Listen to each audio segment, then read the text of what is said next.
This is propaganda live. I only suggest how to think and how to vote. Extraordinary cultural moment, already iconic. We love you, you're welcome here. I almost sound like a conspiracy theorist, but it's a bit late now. They don't want to have a conversation and debate because they're lying. And this is a matter now of fact and record. Trump is like Hitler. Let me count the ways. I'm a Nazi, actually. And I've kept it down till now, but this is my chance. God, it's propaganda. Did you guess it? I feel that Christ may have had a better vision. Bastards, aren't they? I mean, you can't watch too much of this without realising they're absolute bastards. Let's go full screen on Russell. This is On Brand, a podcast where we discuss the ideas and antics of one Russell Brand. I'm Al Worth, and each week I go through an episode of Stay Free with Russell Brand in order to dissect and debunk it. And this week I am joined once again by comedian, actor, and host of the I Hate Bill Maher podcast, Will Weldon. I don't usually plug guest stuff up top, but Will is doing a live show of I Hate Bill Maher in Los Angeles on April 29th with fellow guest of this show, John Hastings, as well as Vera Drew, Diego McCafferty, and none other than Francesca Fiorentini as well. I also know some of what Will has planned for the evening, and I have to say it sounds nuts in a very, very fun way. Were it not a literal ocean away, I would absolutely be attending, so if some of you Awakening Wonders can make it in my stead, please do so. I can promise you will have a great time. In any case, in today's show, Will and I will be covering none other than Russell's latest conversation with Jordan Peterson over on Jordy Pizza's channel. But before we get into that, we have a new member of the Invisible Hand here, and I have an updated Invisible Hand drop for such an occasion. So, Fajan Gallus, you are now the Invisible Hand. Let me tell you that we love you. And we are here because of you. You are fundamentally beautiful, not others, you. I believe you are fundamentally beautiful. Wow, look at that shiny pup. If talking for ages and ages without making a point is going to be applauded, someone's going to have to stop paying me money. There is a sort of an invisible hand guiding these events. What? What are you talking about? I don't want to be reductive, but I am. So that's how it comes out. Ruff, ruff. Ruff, ruff, ruff, ruff. What are you talking about? And careful what propaganda you listen to. Sage advice. Fajan Gallus, thank you so much. And if anyone wants to support the show financially by becoming an Awakening Wonder, joining the Invisible Hand, or donating on an elevated tier, head to patreon.com/onbrand and sign up, and you will have my eternal gratitude, and you will be able to access additional content as well as a completely ad-free version of the show. This Sunday we'll see the return of Music Is Nice exclusively for patrons. But for now, let's get to a fun and mildly harrowing conversation with Will Weldon. Will Weldon, thank you so much for coming back on the show. Welcome back to the fun zone. So happy to have you here. Have you ever called it the fun zone before? No, but I am starting to realize that that's basically, you know, this is essentially a show where I torture guests with the worst things I can find on the internet. It's just most of them happen to be Russell Brand. You know, that's basically what's happening. You know, for so long. You know, my favorite part of my podcast is becoming just showing my guest, or like just showing them the monologue jokes from an episode of Real Time with Bill Maher. And instead of like immediately sort of jumping in to make sure they know, hey, you can jump in and make jokes and sort of establish comfort with them, I like to say the joke to them and then just sit in silence and watch them. Just watch the pain. Yes, watch them be like, God, I really did sit through that dog shit, didn't I? Yeah, it's amazing how you can become like psychically numb to it. Really, after all, like for me in doing this show, the first like 6 to 8 months was kind of rough in just like the amount of Russell I was intaking every week. But then you just become slowly numb. You know. Yeah. Oh dear, and I imagine the same has happened for you with Bill Maher. Yeah, Sort of. I mean, the issue is it bothers me when I feel numb to it, because at this point I'm chasing the dragon.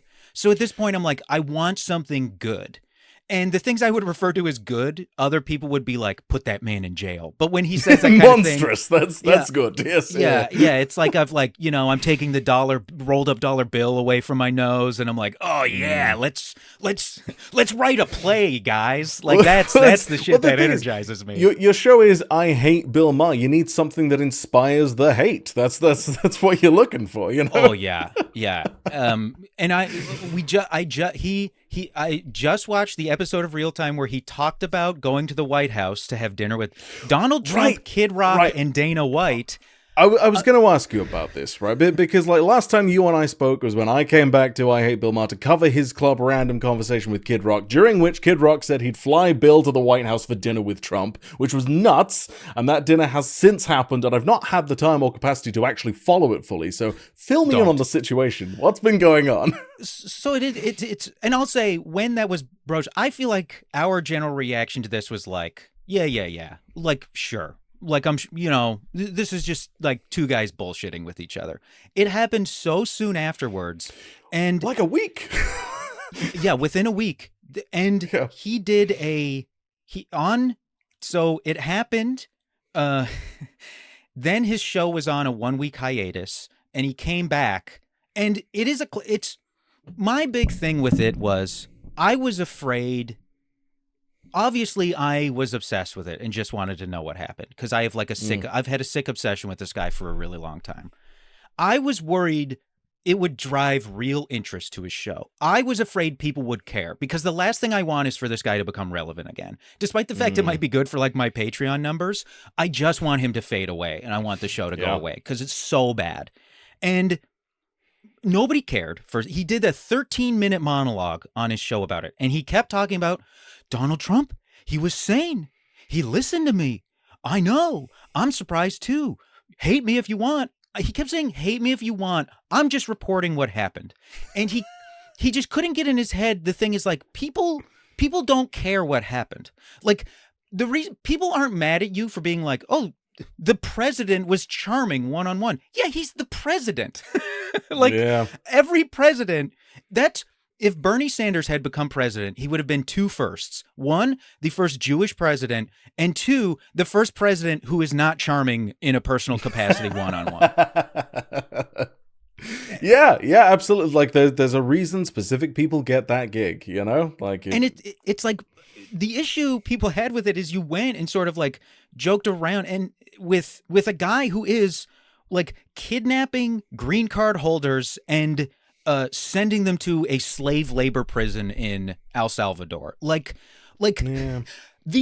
The most fascist stuff. And, they're talking about doing it to American citizens. Like, I just have to pray that nothing happens to my family for whatever amount of time, because I can't leave the country. Because there's literally now a warning of like visa and green card holders. They say, don't leave the country because we can't guarantee you'll be let back in. One guy, he had protected status. He had a green card. He went in for his citizenship meeting. They arrested him and they are trying to deport him right now. Fuck. Jesus Christ. It's so nuts. And Bill Maher cannot. He's like, look, I have a problem with that too. I'm just saying what happened at the dinner. And he can't wrap his head around the fact that nobody cares what happened at this dinner. Nobody cares what you guys talked about. That's incredible. And clearly the reaction was so bad because on Thursday he went on the joint production by TMZ and Los Angeles Magazine, this podcast, Two Angry Men, which is hosted by Harvey Levin, who is the founder of TMZ, and I think like the executive editor of Los Angeles Magazine, which is a rag now. It's like a publicity rag for the rich. It got bought by an Orange County rich guy and turned into just a rag. They gutted it, cleaned out all the staff, and now it you can essentially pay your way in there. They ran a puff piece about a rich socialite woman who killed 2 children in a hit and run accident, and she was driving drunk. And they ran a puff piece on her, like while she was awaiting the sentence or the verdict in her trial. Like really crazy stuff in this magazine. Yeah. He went on their podcast and was clearly so pissed about the reaction, almost universally negative reaction to that episode. He went on their podcast and like whined and sulked and threw a hissy fit. Twice he said the phrase, "I should be a hero for this." Like, I should be a hero for having dinner with like chief fascist. because he's like, I spoke truth to power. And Harvey Levin, who is a bad guy and was originally one of, it was like TMZ and the Inquirer were Trump's like media shields, were running, running defense for him. At some point, Harvey Levin and Trump had a falling out. And Harvey Levin, the founder of TMZ, an evil publication, an evil business, he is the one who was like, I get what you're saying. And they're friends. He's like, I get what you're saying, but I've known this guy for decades. And this is just what he does. He makes you think he's listening to you. His example, he's like, he called me. He's like, what's your problem with me? And I told him, I'm seeing the stuff you're saying about you're calling Colin Kaepernick and these other players who are kneeling. You're calling them bums. You're saying they should be fired. That is, this country was built on free speech. You know what ended the Vietnam War was people burning American flags and protesting. What your problem with this is bad. And Trump said to me, nobody ever talks to me this way. Nobody ever says no to me. I want to talk to you at least once a month to get your feedback on this stuff because I think it's so valuable. And Harvey Levin was like, oh my God, I got through to him. I hung up the phone. 10 minutes later, he once again tweeted, fire all these bums. So like, you think he's taking it in, but then literally immediately you realize, oh, it meant nothing to him. And Bill Maher is like, no, I don't think you're right. I think you're reading the situation wrong. And it's like, this like old guy is so brittle and defensive. He's like, he's telling this man, no, you don't know. You don't know what happened to you in this very easy to figure out anecdote you just laid out for me. I think you're wrong. I think you're just 0 for 1. He's such an arrogant motherfucker that like he truly believes that like he's the one moving the needle in that situation, you know? Like, yeah, the belief. At one point, he gives he's like, Obama said that politics is like playing football. It's a game of you're bumping heads and you're making no progress. And then for a split second, a hole opens up and you have to take that. He keeps saying, you have to find the hole. I'm looking for that hole. I'm dying laughing, of course. Bill needs to stop saying that. Yep. It really reminds me of like on Arrested Development, almost every single line of dialogue David Cross had on this show, where he's like, I really blew myself today. And he's like trying out for the Blue Man Group. He equates himself to like Congress trying to pass bills. And he's like, that's what I'm doing. I'm just looking for the hole. And it's like, same. It's like, you don't do that. You're not a politician. This is crazy. This is the most arrogant shit I've ever heard. And that's incredible. I apologize for talking like someone who is under 30 and on Twitch all the time, but he crashes out over the course of this interview. He really, at one point, one of the hosts tries to agree with him while he's talking, and he yells at him for interrupting him. These guys are supposed to be his friends. Oh, that tracks. I completely believe that. I will say one of the very obvious similarities between our respective subjects is they're both sniveling little shits who are willing to cozy up to fascists. Basically, like that's both what we're dealing with. Yeah, and it's like one of them is like Bill Maher doesn't need to. Bill Maher doesn't need the money. Bill Maher is set for life. Bill Maher is essentially set at HBO for life. The only Emmy he's ever won was because he was an EP on Vice. Like he's active he's like been an EP on stuff, which is one of those jobs where it's like, you go into the meeting or your production company produces it. You don't really have anything to do with it. You just put your name on it, and that establishes credibility. That's like all these NBA stars who start production companies. It's like, oh yeah, I'm sure Steph Curry's going to be real active in the development of this drama on Stars. But he said Russell Brand now, like Russell Brand very much reminds me of, it's like, oh, this is like one of the many animals that live in my backyard when one of the coyotes comes down from the hills looking for a meal. Like, this is a man, Bill Maher does it because he thinks he should have everything and he thinks he's the greatest at everything. And Russell Brand, it's like, this is an animal desperate for survival at this point. He is like just trying to find any angle to keep going here and like continue to be rich and famous. And at this point, I imagine he's now shifted over to staying out of prison in the UK. Yes, pretty much. That's become an immediate priority. Yes. Yeah. He's trying to avoid extradition potentially. Though he's claimed he's going to comply with he's supposed to be in court in a couple of weeks. But yeah, I'll believe it when I see it. I'll put it that way. I'm still very 50-50 on whether he's actually gonna go with it.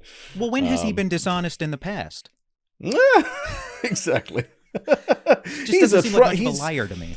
He's a truth teller. That's what he is. So we're gonna go from the terrible to the terrible here, because as you know, we are here to cover Russell's most recent conversation with Jordan Peterson. Yeah, thank God. From around a month ago. And this time you have very much not seen any of the clips, which is smart because, you're limiting the amount of psychic damage that can be caused, but at the same time, you're about to be viscerally confronted by a conversation between two of the most profoundly insipid pseudo-intellectuals in the Western world. So, it's going to be fun for me, is what I'm saying. Imagine if your professor, imagine you graduate from the University of Toronto with a degree in psychology, and then 10 years later, you're like, that was my professor. Is it unethical for me to practice? Do I know how to do psychology?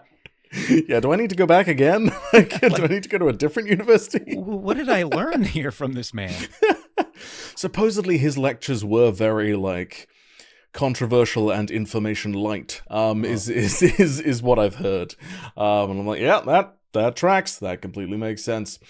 Also, it is appropriate that, by the way, that a Canadian and a British person will be covering a Canadian and a British person in conversation. I'm like, yeah, we're very similar this in our own ways. We've got a lot in common with these two. Yeah. Yeah, and we'll be somewhat focused on American politics. So all four of us are outsiders to a degree, though you at least live there, so that's something. Now, I should clarify here, Russell and Jordan Peterson they've been in something of a conversation since 2018.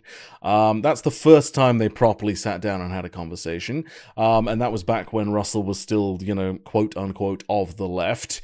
And we're up to part, 7 or 8 of their chat, I think. What? And this is my 4th. Yeah. They've been going a while back and forth, and they're trying to continue the same conversation as well, which is incredible.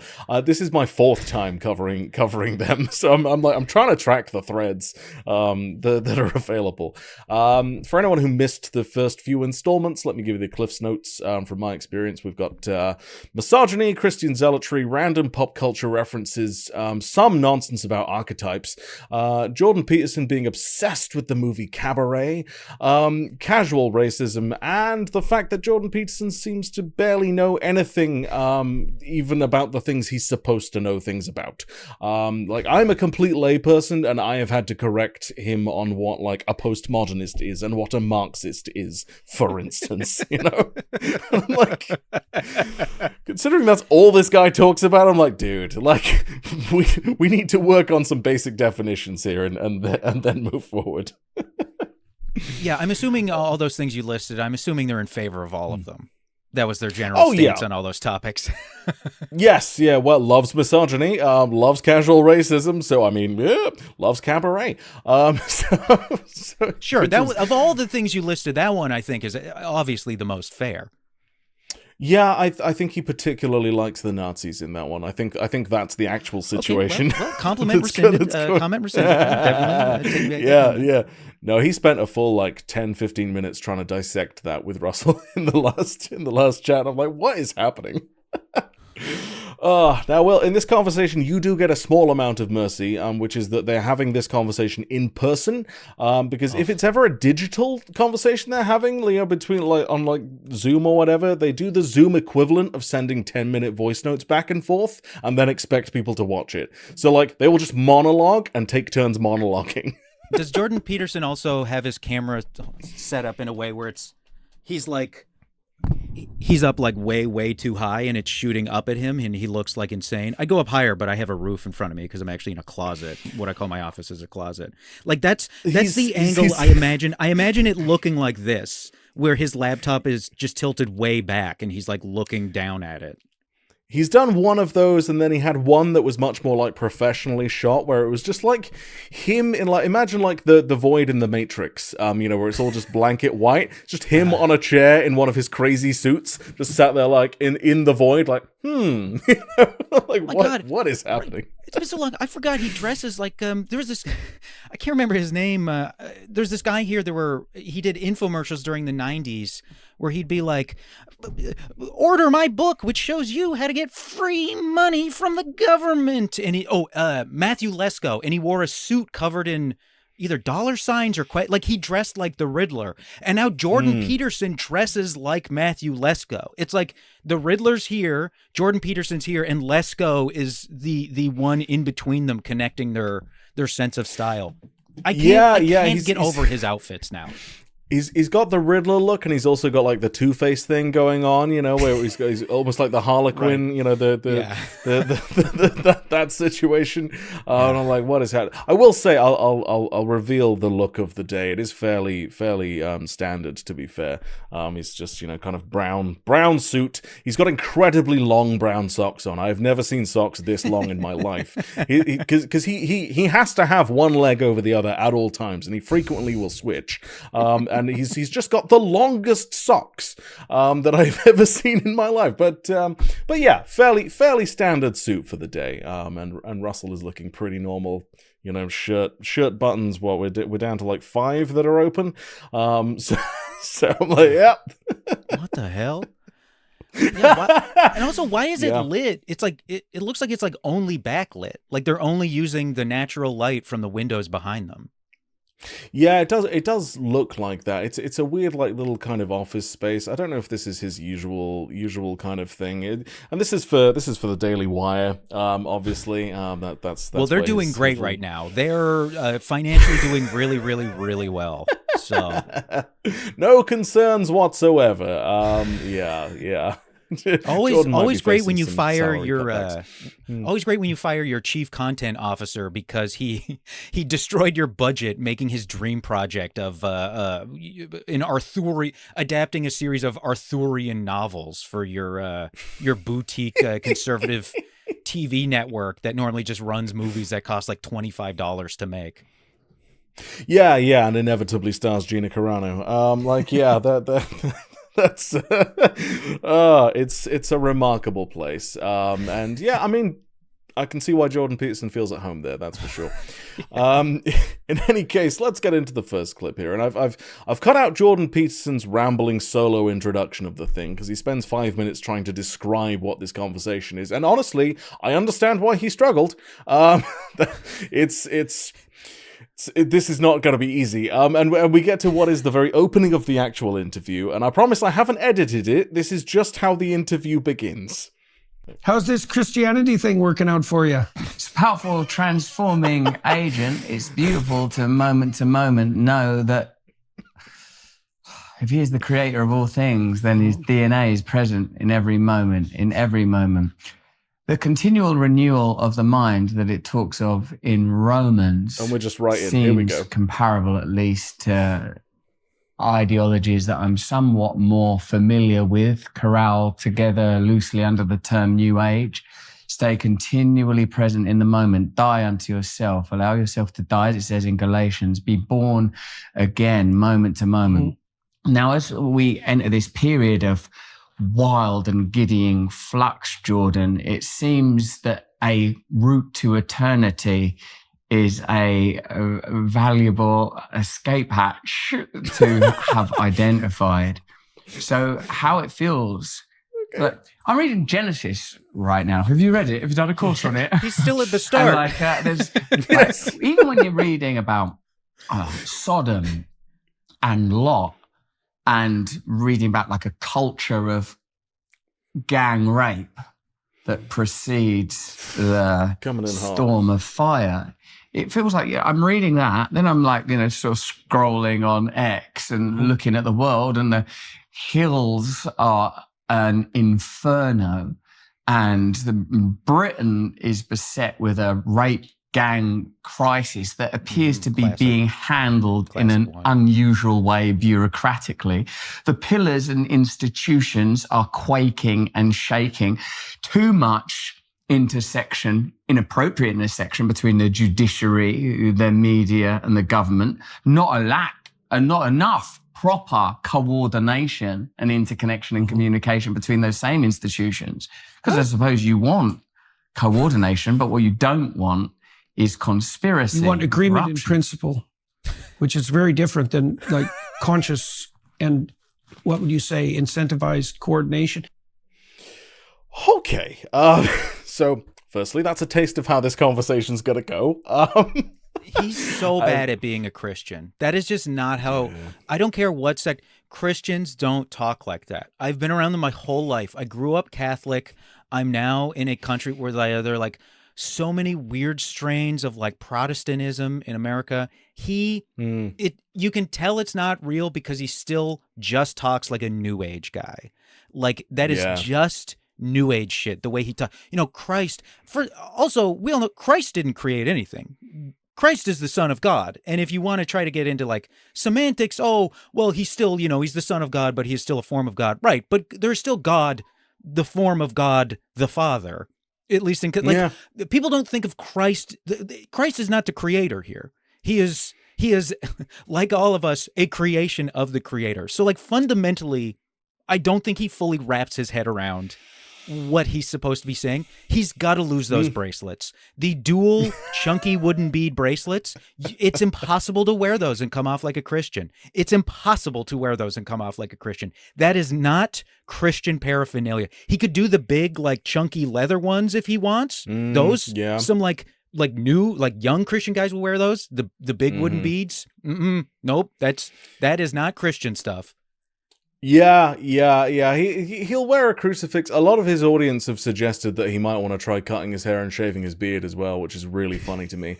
I'm like, that's his whole look. Like I don't want to know. I don't want want to know. I don't want to know what's going on under there. Please don't do that, Russell.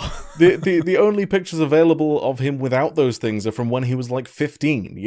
None of us want to experience him without them. So I should apologize because we're going to have a few longer clips because it takes these guys fucking ages to say anything, as you have experienced.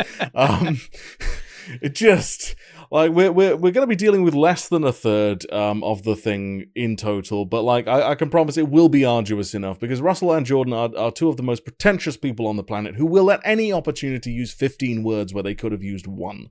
So that's just what we're dealing with. And I will say, like, because it's all so fucking long and verbose, if you're not paying close attention, it does a terrific job of covering up just how profoundly dumb their conversations are. Like, because they use so many words, if you just get lost in that, you can be like, oh, this sounds intelligent.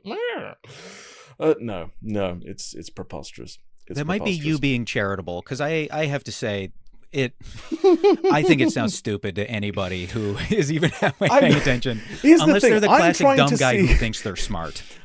I'm trying to see what it is that the people in the comment sections are trying to see, where they're like, oh my god, these two are geniuses. I love their energy when they get together. And I'm like, what?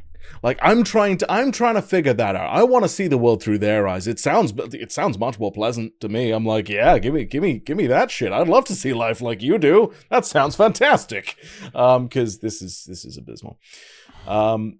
So what I should mention is that this conversation was recorded before the criminal charges against Russell were pressed, but as he is still to this very day claiming that there's too much inappropriate intersection between the judiciary, media, and government in the UK, and still implying that it's a conspiracy theory to take him down because he speaks so much truth to power. He's since the charges, he's been on a bit of a mission to undermine the UK government, funnily enough. Which is, he's like, I'm going to comply with everything. Also, the judicial system in the UK is corrupt. So you're like, well, which is it? It's like this classic thing, like what I was talking about with Bill Maher. It's like fundamentally at the end of the day, nobody cares, man. Nobody's trying to take you down because nobody cares. You're not a threat to, like, you're a part of this ecosystem. But the second you go away, it's like the 2014 San Antonio Spurs. It's just like next man up. One guy gets injured, next guy off the bench is going to get slotted right into that slot. It's whack-a-mole. It's terrorist cells, you know? it's the same thing. Like, yeah, you're just gonna get a different shithead showing up. You know, that's the I will say what I have been. So I have a loose interest and quiet fascination with Dan Bongino because I fundamentally don't understand the appeal in any way. And I will say the guy that has tried to replace Dan Bongino on Rumble, failing dramatically, and it is very fun to watch. It's this random guy called Vince, and I'm like, oh, this is going terribly. Imagine being unable. The guy's channel. You can't fill the shoes of Dan Bongino. Those are like a child size 4 shoes, and you're like, these are massive on my feet. I can't do this. Yeah. The guy just isn't hitting any of the same like archetype as Dan Bongino. Like this guy Vince just doesn't have the same like masculine energy. He's just mostly kind of whining. You know, you're like, this isn't gonna go well. Yeah, that's a line they pretty much all struggle with that line, and some of them handle it better than others. Because fundamentally, at the end of the day, they're just fucking whining. Like that is all they're doing is just sitting there whining. Yeah, exactly. Their whole thing is oppositional. Without that opposition, they're fucked. So to address what they said at the end, they're like, Russell has curiously never delineated what the difference is supposed to be between coordination and conspiracy when it comes to all of these things interacting, and how what's happening to him is a conspiracy. Like, the best he's done is like, well, I started saying these things about the government and Big Pharma, and suddenly these allegations came out. It's like, nah, dude. The allegations came out because of the evidence, the lots of evidence against you. Like, yeah, that's why that happened. Yeah, you're the first, like, jumping on that bandwagon so late of like Big Pharma and other these like sort of jumping onto his grift like as late as he did, and then being like, they're trying to take me down because I speak truth to power. It's like, buddy, this is not new. What you're doing is not new. No. Not at all. And he also said that basically that Christianity is apparently an escape hatch to eternity for him. And I'm like, yeah, that tracks for you. If anyone needs an escape hatch from something, it's Russell Brand. Yeah, the escape hatch stuff is a bizarre analogy as to referring to what is supposed to be like an eternal paradise as an escape hatch. From it sounds like something who is like having like a mental health episode and is on the verge of like hurting themselves. It sounds like something they'd say, not a guy who is like, I love Christianity. It's an escape hatch into the eternal. And it's like, what do you mean? Yeah, no one who needs an escape hatch is in a happy situation. I think that's fair to say. Yeah, you'd refer to it as like an elevate. You'd use some sort of other reference as opposed something else. Yeah, it's the gun you pull out at the last minute and kill a guy with into eternity. I don't think you're in a great place, man. Yeah. And I should also say that this whole rape gang crisis in the UK thing is something that Russell won't shut up about at the moment. Again, as part of the project to undermine the UK government and judiciary. He keeps claiming that there's been no inquiry into rape gangs in the UK, whereas actually one finished in 2022, albeit with an even broader scope than just that. And the findings of it are still in the process of being implemented. So he's full of nonsense there. But crucially, Russell knows what he's doing by bringing that subject to Jordan Peterson's channel.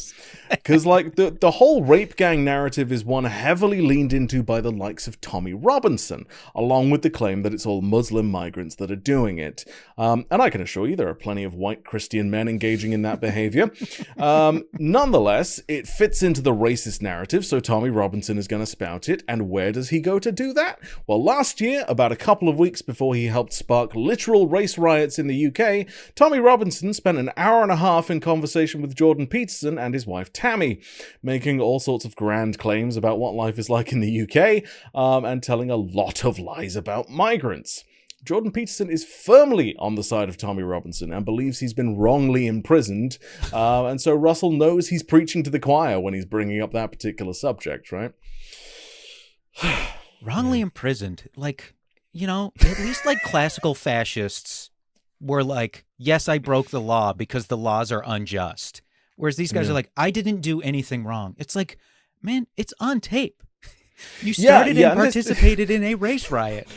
This is like his third time in prison as well. I'm like, sorry, dude. You can't use this argument anymore. You're a repeat offender. Also, he keeps trying to record podcasts from his prison cell, which is funny. He has succeeded a couple of times. That's the fucked up thing. Like, he'd be like, interview with Tommy Robinson. I'm like, he's fucking in prison. How is this happening?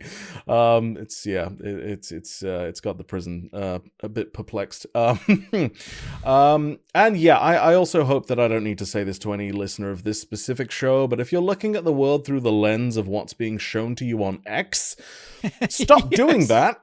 You're gonna feel the way Russell Brand does about the You're gonna feel world. like you need an escape hatch. Yeah, exactly. Like, delete the neo-Nazi hellscape from your phone, go outside and touch some grass, because otherwise you will look at the world thinking it's the end times. Yeah. The number of times I've seen somebody post something like, as a white supremacist, I'm offended by this. Like, dude. It is just like a racist hangout now. It's truly remarkable. It's incredible. I sign in every now and then to check up on Russell's shit and his beef with David Icke and whatever else, right? And wow, okay. Yeah. Oh yeah, David Icke is coming on the show soon. David Icke is coming on Russell's show soon, apparently, and I'm like, oh, he's gonna eat him alive. He's terrible. It's nice when men can work out their differences, you know. Yeah, no, Good for David them. Icke fucking hates Russell.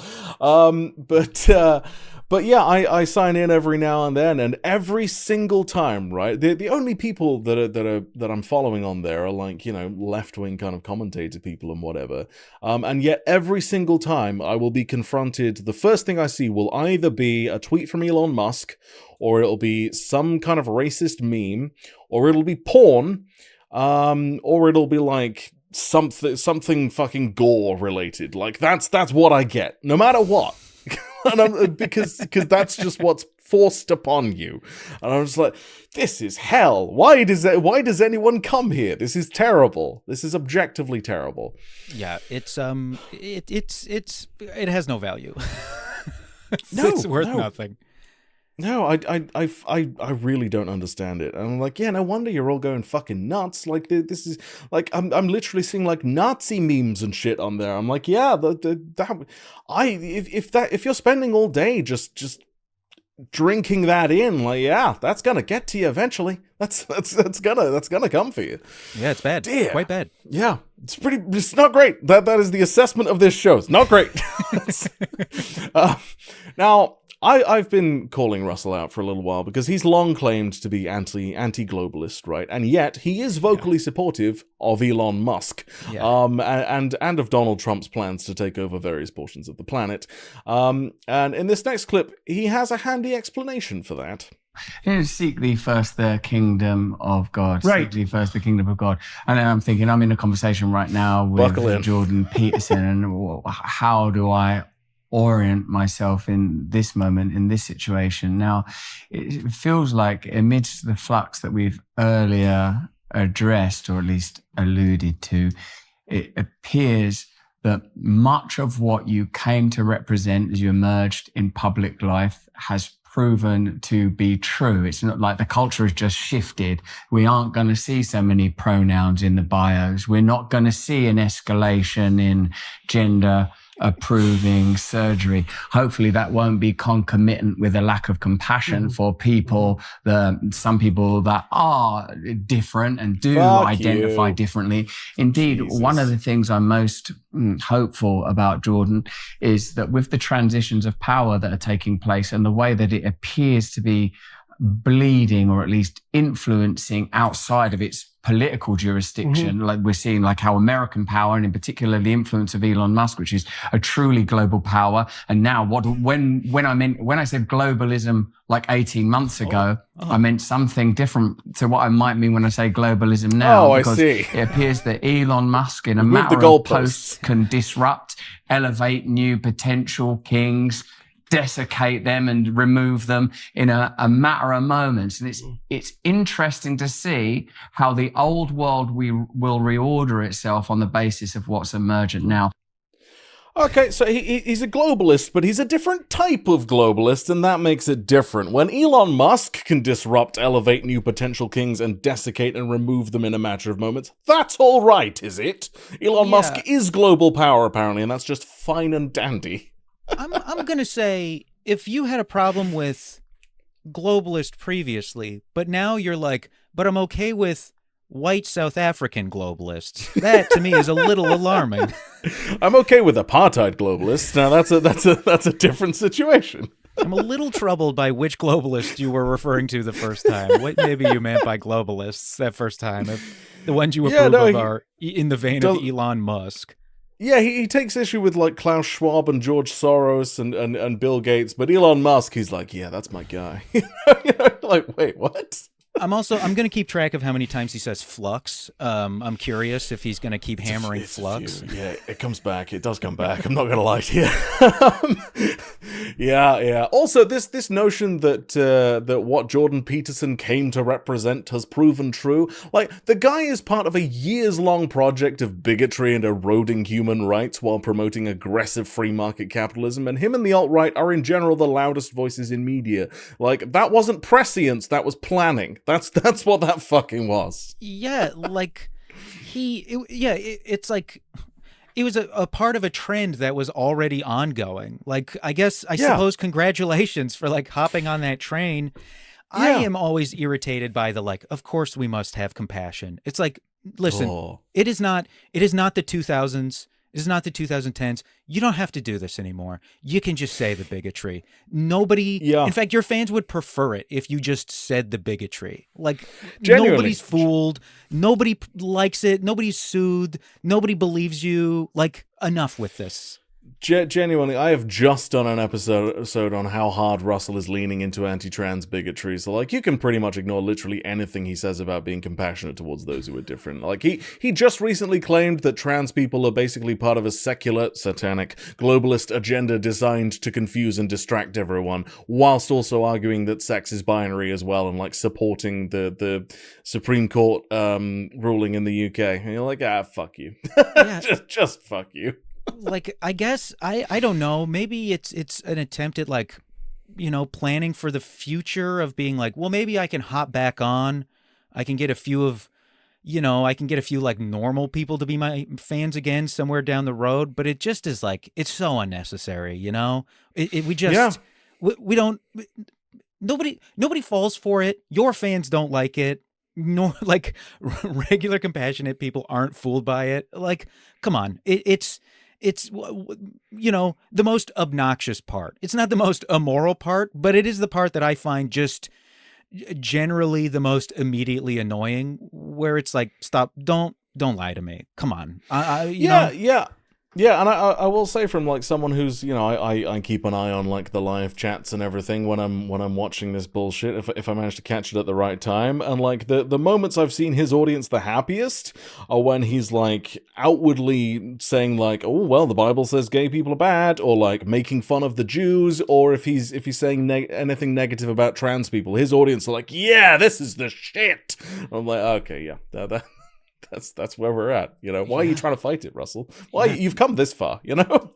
The middle is gone. Like, the cultural middle is really been eradicated. What these people would consider the cultural middle. So, like, you can just take the mask off. The mask is up on top of your head anyway. Everybody can just see your face. Like, the mask is functionally off anyway. It's all these, you know. Listen, I'm not transphobic. It's a thing I used to joke about, where people be like, when they'd be like, I'm not homophobic, I just think marriage should stay between a man and a woman. And it always to me was like saying like, listen, just because I own a house doesn't make me some kind of homeowner, okay? And I resent you accusing me of that. It's like, well, you can't be hey, just because I believe in the divinity of Christ doesn't make me some sort of Christian. That's the most important thing, man. That's the key thing there. I don't know why you're doing this.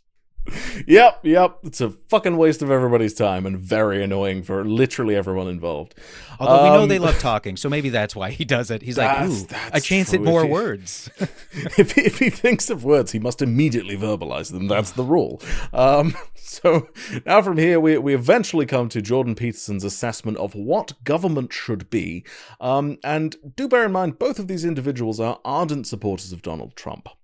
And the reason that I feel that Christianity is so I know where this is significant is because it's significant with regards to every single issue.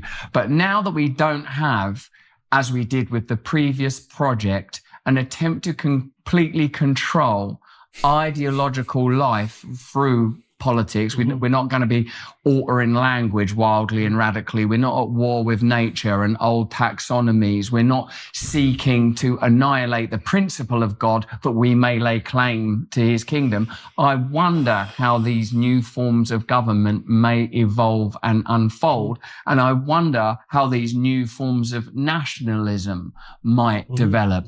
Well, we've been for this ARC enterprise, we've been trying to wrestle exactly with that issue. And I think your comments about, Elon, let's say, as a globalist force that isn't exactly akin to the previous globalist force is like, well, maybe we've tried to distinguish this technically in our discussions at ARC. Sure, so here's some principles. You tell me what you think about them. Policy that requires force and fear is indicative of, it's at least suboptimal and it's probably tyrannical. So that one of the ways you determine whether a policy is acceptable is whether or not it's invitational, right? And so it'd be like, I make you an offer and hopefully you're on board voluntarily, which would make you a much more efficient participant as well. And even if you're not fully enthusiastic about it, you can't think of a better alternative that you would lay claim to, right? So it's like, you can imagine if we're going to negotiate reasonably, we might say, well, we're going to be duty bound to accept the best offer we can conceive of, right? I mean, hopefully it'll be one that also fills you with enthusiasm, but in the absence of that, at least you won't be able to think of a better alternative. So no power, no force, no fear, right? And then the other thing that we've toyed with, let's say, or played with is the idea that not only does the vision of the future have to be invitational, there has to be an element of play about it because I studied play fairly deeply neurophysiologically, and play is a really interesting motivational state because it's very fragile. It can be disrupted by almost any other motivational state. So the sense of play, which is like direction with variability, right? Because that's play, is direction with variability. That only emerges when the situation, say, of communication and cooperation has been optimized. So then you might say another way that you can tell if the venture is proceeding well is that if everybody engaged in it can engage in a sense of play. And I like the play idea, partly because it's voluntary, obviously, but also because play implies a fair bit of tolerance for, for deviation along the pathway. Yes, right? the vicissitude. These men must take their pills. They have to start taking their pills in the morning. They must take medication so that they can stay focused. This is are people entertained by this? Or do they just watch it as essentially a form of like virtue signaling to be like, I'm on the same side as these guys, so I will support them. Who can sit through that and be like, great?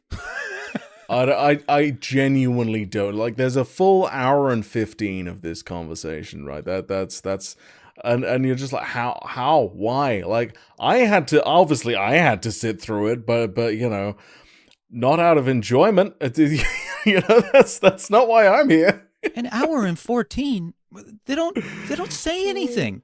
Like, they're not this like philosophical psychology shit he does, like the state of play, and we think of it as negotiate, and we're sort of duty bound to take the best possible offer. It's like, you're not talking about anything real. What do you, you're creating all of these things, like it's a negotiation, and let's say we're duty bound to take the best possible offer. What do you mean? Why? What do you mean you're duty bound? What does this have to do with, like, you started off talking about Elon Musk, and then you've created some sort of idea of negotiation where it's like, well, both participants are duty bound to take the best possible offer. Speaking of people in a way that they don't exist, as if people do not have individual motivations, multiple as if we're all robots haggling over 9 apples. And it's like, of course the solution is we each get 4 apples and you split the 5th one in half.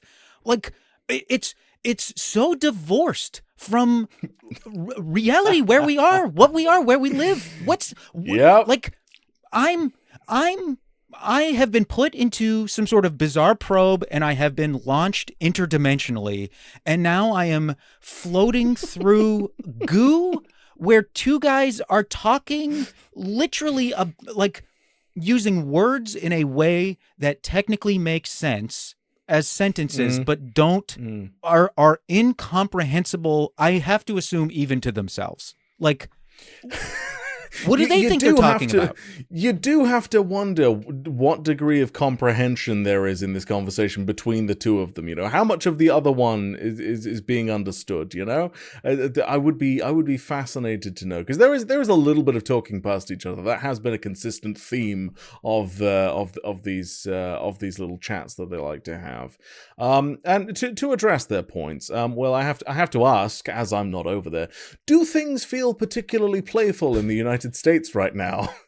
If I was at a dinner party sitting across from someone who said this, I would hit them. I would be unable to control myself, and I would hit them as hard as I could. Also, the idea doesn't sound playful. For me, what struck me is the idea, of course, the best systems are voluntary. You're not being done at force. What is a less... What government is more, like, in the history of the United States has been more forceful? Maybe the Lincoln, like the Republican, like the Lincoln government during the Civil War. Like, then you're kind of forcing people back into the Republic. Well, they literally raised an army. Yeah. I mean, he said like the policy requiring force and fear is tyrannical, and so there should be no power, no force, no fear, and everything should be invitational. And again, like, these guys are big fucking Trump supporters, and so I'm like, what about this has been invitational to anyone? Masked ICE agents are kidnapping 20-year-olds off the street and throwing them into like unmarked vans and driving away with them, and then deporting them to Louisiana on the other side of the country to go through because they have a friendlier judge there. It's like, there is almost nothing you participate in American society voluntarily. You are forced to do almost everything you do in this country, you do because you have to. Even down to, like, you have to have a job. Like, you have to pay for health insurance. You have to, at this point, like, almost the entire country, you essentially have to have a car. You have to have a phone. Like, all of these things, if you want to exist in American society, you have to have and are additional burdens in your life. And on top of that, we are now at a point where it's like, you must only participate in speech that the federal government has deemed acceptable. Like, yes. Nothing is participatory. You can't even get a job if you don't go to college. You almost assuredly can't get a good job if you don't go to college at this point. Like, you have to participate in secondary education. This is one of the least like, you could go to like China or, there are like, certainly huge swaths of classes in, the lower class in particularly like East Asian countries where they are essentially, forced to do like work in sweatshops and do essentially slave labor because like there's no other opportunities for them.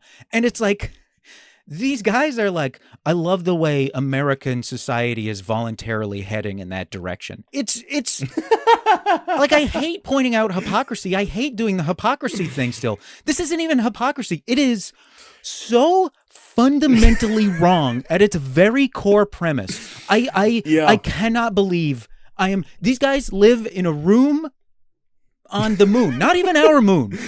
One of the they live on Titan in this room, and they are just imagining a world that takes place.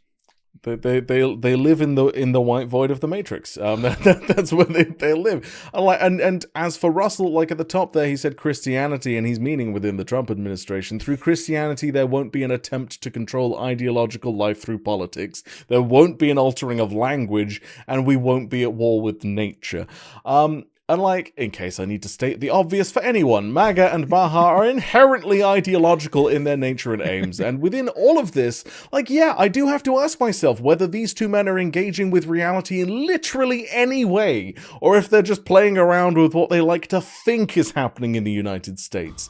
Like, both of these perspectives are so fundamentally divorced from any concept of what the Trump administration is and is doing. It is outstanding. But then you've got to think, like, these are two incredibly wealthy white men who don't have to engage with any version of what the rest of us do. Like, and not at war with nature. Like, they're talking about now getting rid of the Endangered Species Act in this country. And again, as a proud Southern Californian, there is nothing I am more thrilled about than the rebirth and reintroduction of the California condor back into it's in nature, like in the wild. I think there were 7 left. They caught them. They very carefully bred them, and it's at a point now where they just reintroduced the very first California condor into the Oregon coast. Like, it is this incredible success story of saving from literally the brink of destruction this incredible, unique animal in America, like an incredibly American animal. It's the largest North American bird. It's this incredible, hideous, enormous vulture. And it's this wild success. And they're like, we got to get rid of that. We have to drill for oil everywhere. No lands can be, we have to sell off every bit of protected land. Like, this administration is fundamentally at war with the very idea of nature. They're at war with the very idea of being like a human being. Like, they are not of this planet. They act the way aliens would act. They're like a bunch of Galactuses just coming here to like drain the world of its life, and then it will explode and die. Yeah, feels real invitational. That's how I'm feeling. I love to take part in the voluntary heat death of the world I live in. Like, yeah, I get a real sense of play from that. And then, like, to make things worse, like, they're having this conversation as though they know things and that other people should listen to it. I'm like, what? How the fuck did we end up here? And why are their chairs so little? Why do they have such little chairs? What the Such fuck, little man? chairs and long socks. What is this show? This is designed to break your brain so that you will just accept whatever. This is the most 1984 shit ever, where they're saying things that are the exact opposite of reality. In addition to that, you look and you're like, I guess chairs are supposed to be that small. Like, everything about this is attacking my core notions of what is real, and I refuse to let them in. There's supposed to be a large sculpture on the mantelpiece of what looks like an ear, I think. I'm not sure. What the fuck is... Yeah. Look, it's fine to have abstract art normally, but when everything else is happening, I'm like, that's another weapon. That's another... It's too much. It's another knife in their belt that they are attempting to kill my idea of what is real with. Yeah, the outline of an ear is a sculpture on the mantle, and it is like everything's white, and it is off-white. Like, that's it's the only thing on the mantle that is off-white like that. It is. Al, you have been sent from the UK to kill me. Oh, see, it had to be you, Will, because, like, I know you're the only one who can tolerate this shit. Like, you've built up such a tolerance with Bill. I'm like, all right. You couldn't get in contact with the guys from Knowledge Fight or something? You couldn't find a way to contact them? Have them do this? They're really fucked up. Well, I think they suffer enough, let's be honest. I'm sure we could get a hold of somebody from QAnon Anonymous, like. Yeah, I could call Annie. Annie, come back and deal with Jordan Peterson. She researches incels. Yeah, I'm sure she's a big fan of Jordy Pete's. Oh God! Right, so from here, I'm Russell, so hot all of a sudden. I know. So from here, Russell makes an interesting comparison, one that I largely agree with. But then he then proceeds to explain how actually the comparison doesn't apply. Now, isn't it interesting to see that tool of play wielded now by the truly powerful, by Trump and Musk? It'll be interesting because, their detractors continue. Like, you might see a late night talk show host saying, see, I told you, they're going to take over Canada. Yeah. What's Elon Musk doing meddling in British politics? But regardless of again, as a Christian, regardless of the individual, Trump's not God, Musk's not God. They're all human beings that are going to come and go. And perhaps, I've been thinking this about Elon Musk somewhat lately. Is there a point where order of magnitude alters essence, i.e., is not Musk just a reiteration of Murdoch? Because, Tony Blair used to kowtow, bend the knee, go on holiday to ensure that Murdoch would support his new Labour movement. It was understood that Thatcher required Murdoch. It was understood that if Murdoch unleashed an ocean of ink against an opposition party, the government would remain in power. Now, Murdoch, he still has some power across the Anglophonic world, and I don't know what Murdoch's power is like now, but what I know is that Elon Musk is like a version of a media magnate, at least when it comes to the social media aspect of his vast enterprises.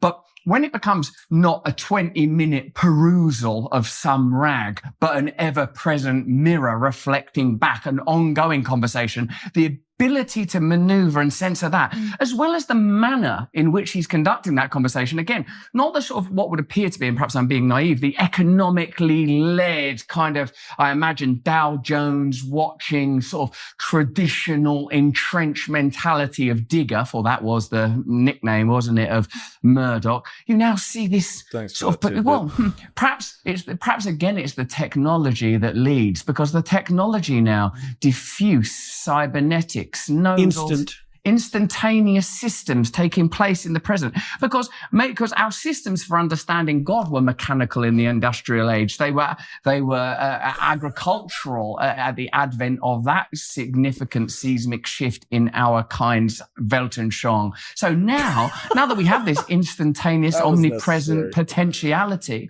maybe everything's changing. So in short, what I'm saying is what's happening now entirely unique because it is temporal, because of the temporal component, because of this instantaneous immersive ability to alter conversation. Maybe it no longer is even paradigmatically the same, Jordan. That was the short version. You know what he sounds like? He sounds like David Brent in the first episode of The Office when he's doing the job interview with the guy, and it's just the single on him, and he's like, you, me, vis-a-vis, R.E., warehouse manager, personal friend of mine. I'll get you a job. Like, he's talking like he is trying to write advertising slogans for a product nobody's seen and nobody knows anything about. Yeah, he lost me at Weltanschauung, I'm not gonna lie. That was like, nope, that's across the Rubicon. That's a bridge too far, buddy. That's in short, I can accept a lot, but when this guy goes in short, and then is not short, and then just continues on. It's nowhere near short. So basically, Elon Musk is like Rupert Murdoch, except it's different because it's social media and it's not traditional media, and therefore much pervasive and constant. And I'm like, whether it's paradigmatically the same or not, it's definitely worse. Like, the radicalization of people through social media can happen so much quicker and in a much more subtle way compared to traditional media. Plus, it's free. There's not even a paywall to indoctrination. You just need to create an X account and Elon Musk's tweets are pushed to your feed no matter what. It's demonstrably worse and almost completely unregulated compared to traditional media. And you have immediate access through your phone. Yes. It's posted immediately, and you can see it immediately, no matter where you are, other than a few dark spots for mobile. Yeah. Like the thing that we are blessed with in reality is that Elon Musk is both an absolute fucking moron and a pathetic loser. So he routinely shoots himself in the foot, usually out of his own insecurity. Whereas, like, imagine a world where someone competent and evil like Rupert Murdoch owned X. We would be orders of magnitude more fucked as a society, most likely in ways we wouldn't even be able to notice because of that competence. You know? What does he mean? What does he mean? We used to understand God through a concept of like what, mechanical or industrial. Yeah. I guess that's to do with, like, I don't know, the fucking. In the old days, we press. had robot Like, God, and now we have cybernetic God. Yeah. Like I think it's talking, you know, the evolution of how religiosity is consumed, I guess, through, like, you know, compared to like a traditional agricultural, you know, where you'd have a priest or whatever, and then, like, you know, the printing press and the Bible. And so like yes, that was his very long-winded way of fucking saying, like, hey, technology's moved on, hasn't it? Like that was You know, you used to, you know, with analog God, you had to fucking turn the crank yourself and you could, your wrist would get sore. Now you just press the button. The issue is now when your God breaks, it's way more expensive to fix because, you know, of all the electronics, but, you know, it's a lot easier to do. What do you mean? I don't even understand. What do they want? I mean, I suppose this is just sort of a victory lap. This conversation is just like a victory lap. I don't even know what they are seeking out of this conversation.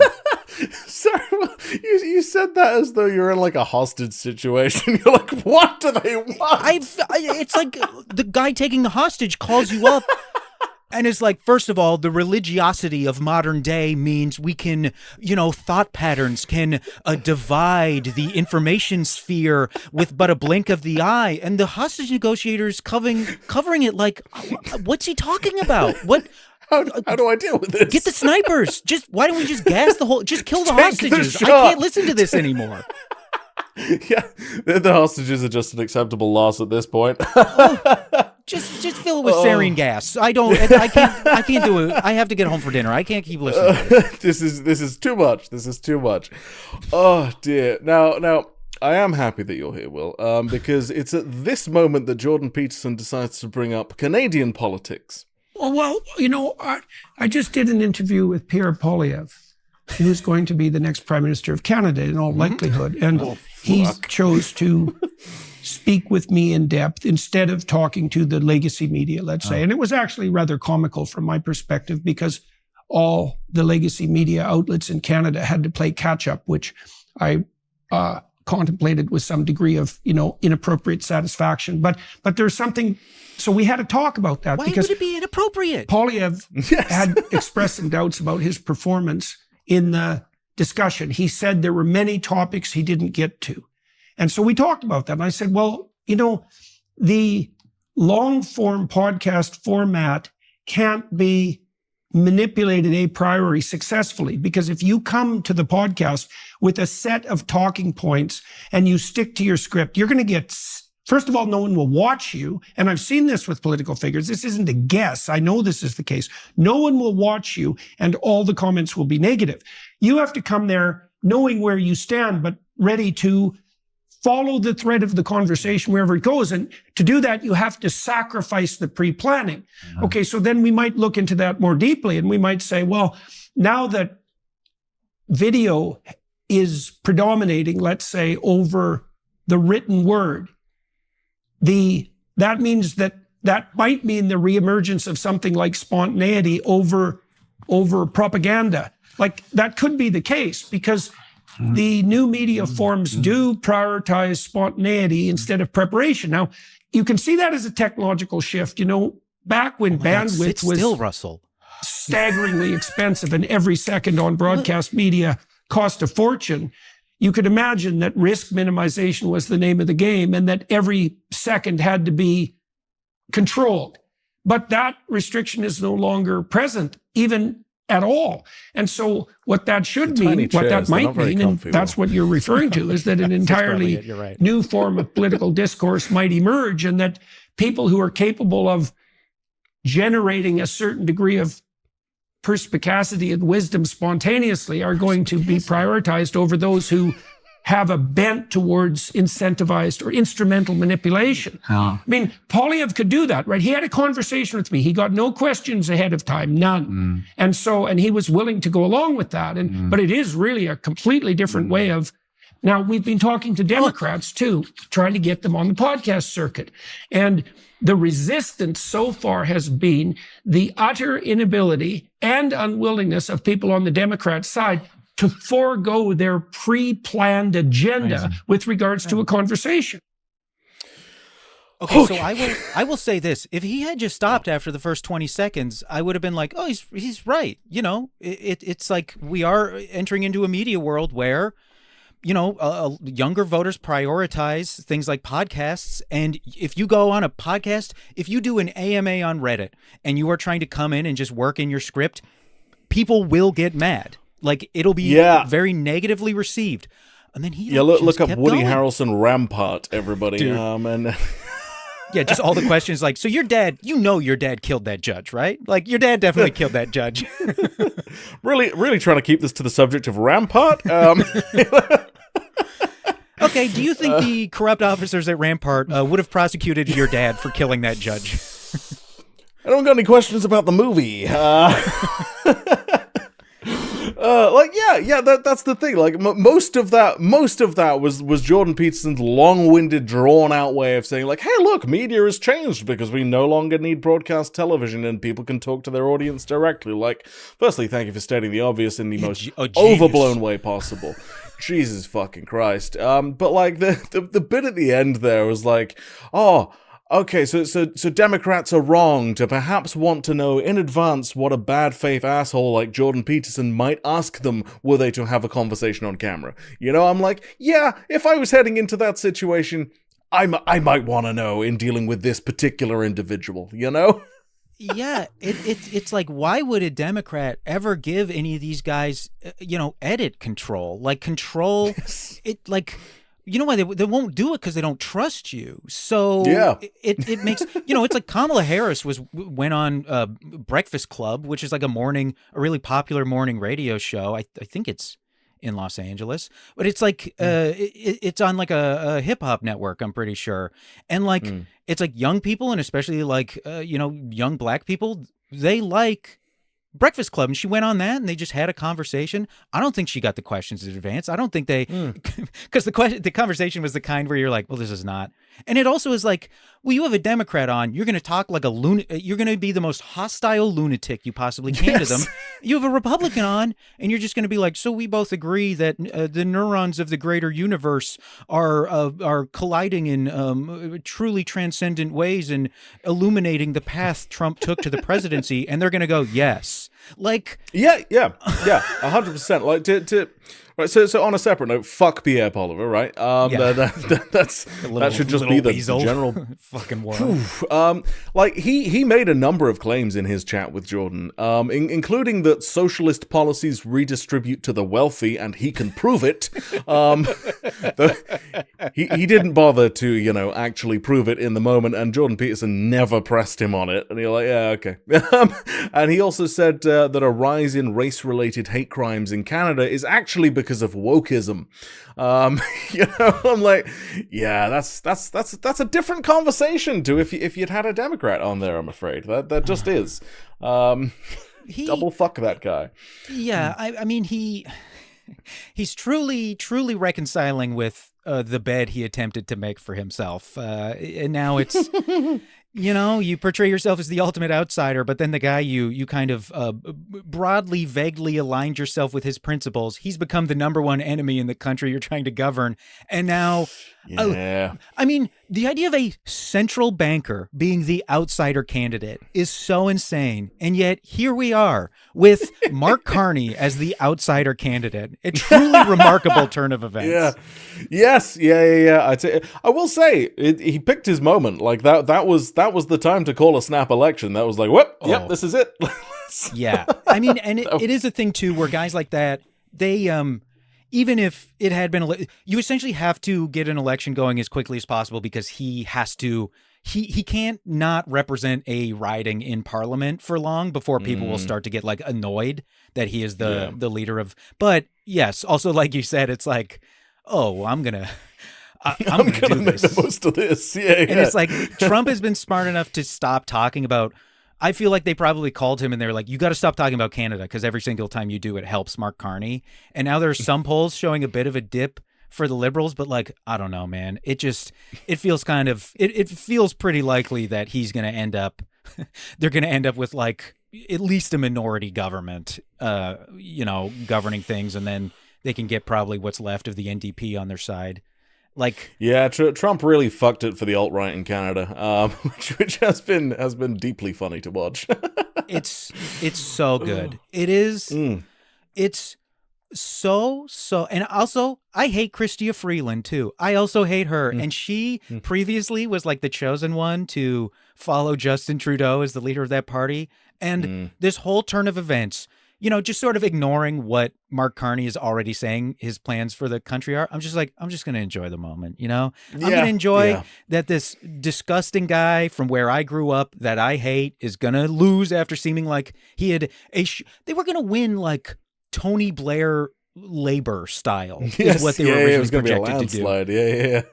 And then the like Ukrainian nationalist in Canada, she also had her dreams scuttled. It's just personally, not necessarily politically, but personally, it's just, and on top of that, it came out that Mark Carney's dad was a central figure in residential schools in Canada, and he immediately came out and was like, distanced himself from that and stated unequivocally how he felt about residential schools. And it's like, and on top of everything else, he also rubs it in Chrystia Freeland's face by being like, hey, this lady who can't admit that her dad was a Nazi collaborator, I'm immediately going to just state who my father was, what he did, and how profoundly I disagree with it. Oh, it was beyond satisfying. Oh my God, it felt great. Yeah. Might have been his grandfather. Gotta drink it in. We don't get many of those moments, in this day and age. Just savor it. Now, I should ask, do you know like many philosophy graduates or people who've studied philosophy? So my wife was not earlier. I also want to state my wife does not object to me going and getting Wendy's. She would be fine with that. It's just sometimes she can tell I'm depressed because I'm eating that kind of shit too much. I don't want to make her out to be some sort of controlling ghoul. She has a strong interest in philosophy and has like dabbled in philosophy. She took classes in college, but it wasn't like her major.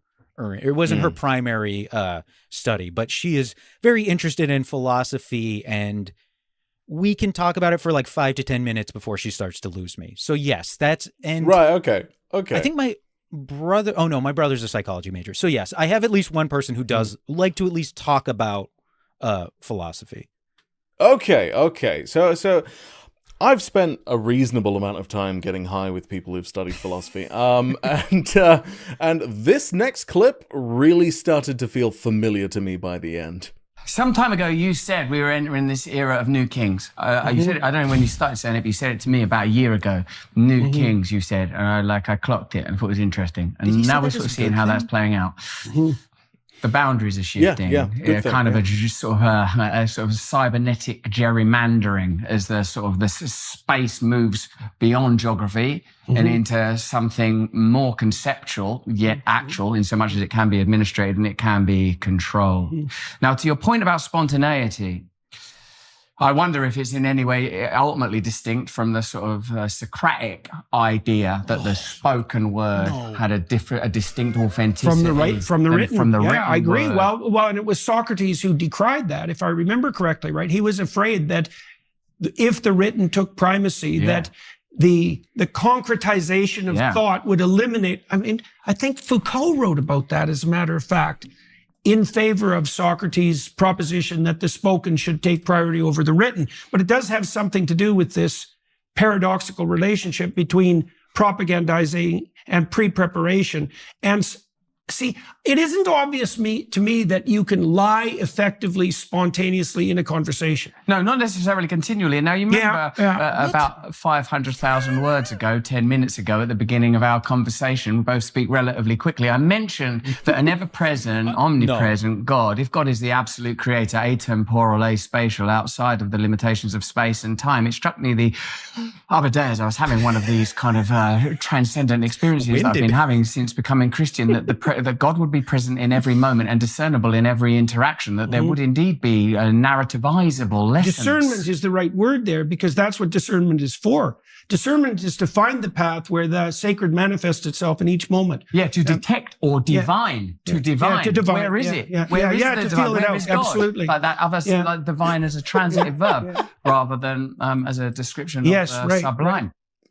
To detect or to divine. Where is it? Where is the divine? Like, fuck me. Okay. A friend of mine in school, one time he asked one of our, we walked into class and our professor looked really beat up that day, like really haggard. And my friend just asked him, it was just like, hey, Trick, his last name was Trick. He's like, hey, Trick, did you sleep in a bed last night? And that's always like stuck with me, that particular insult. And Jordan Peterson never looks like he slept in a bed last night. He always looks like he woke up on a floor, a couch, on the road. He always looks so fucking busted. Like his face, like he always looks like he doesn't sleep well. Like, and I just had that just a moment when he was like discernment. It's like it was like a weird thing where this light kind of like broke through his eyes, and the cloud lifted for a moment. I was like, oh my God, he actually heard something someone else said and responded to it. It's like he had like he had 1 second where he was cognitive of the world around him, and then it immediately went away. But it was a very the light died. It was in some ways encouraging, because I was like, well, if Jordan Peterson can hear another person speaking for 1 second, who knows what other people can, what you can break through with possible. other people. Yeah, that's true. Oh, I also love the Socrates was afraid if writing was the primacy. Oh shit, Foucault wrote about that too. Oh my God, can you pass the Funyuns? You know, like it's just like this is such a fucking bullshit. I've had this conversation. I swear to Christ. Yeah, like two 25-year-olds saying that, and then there's a pause, and then one of them is like, "Dude, Jill's tits are so big." Like.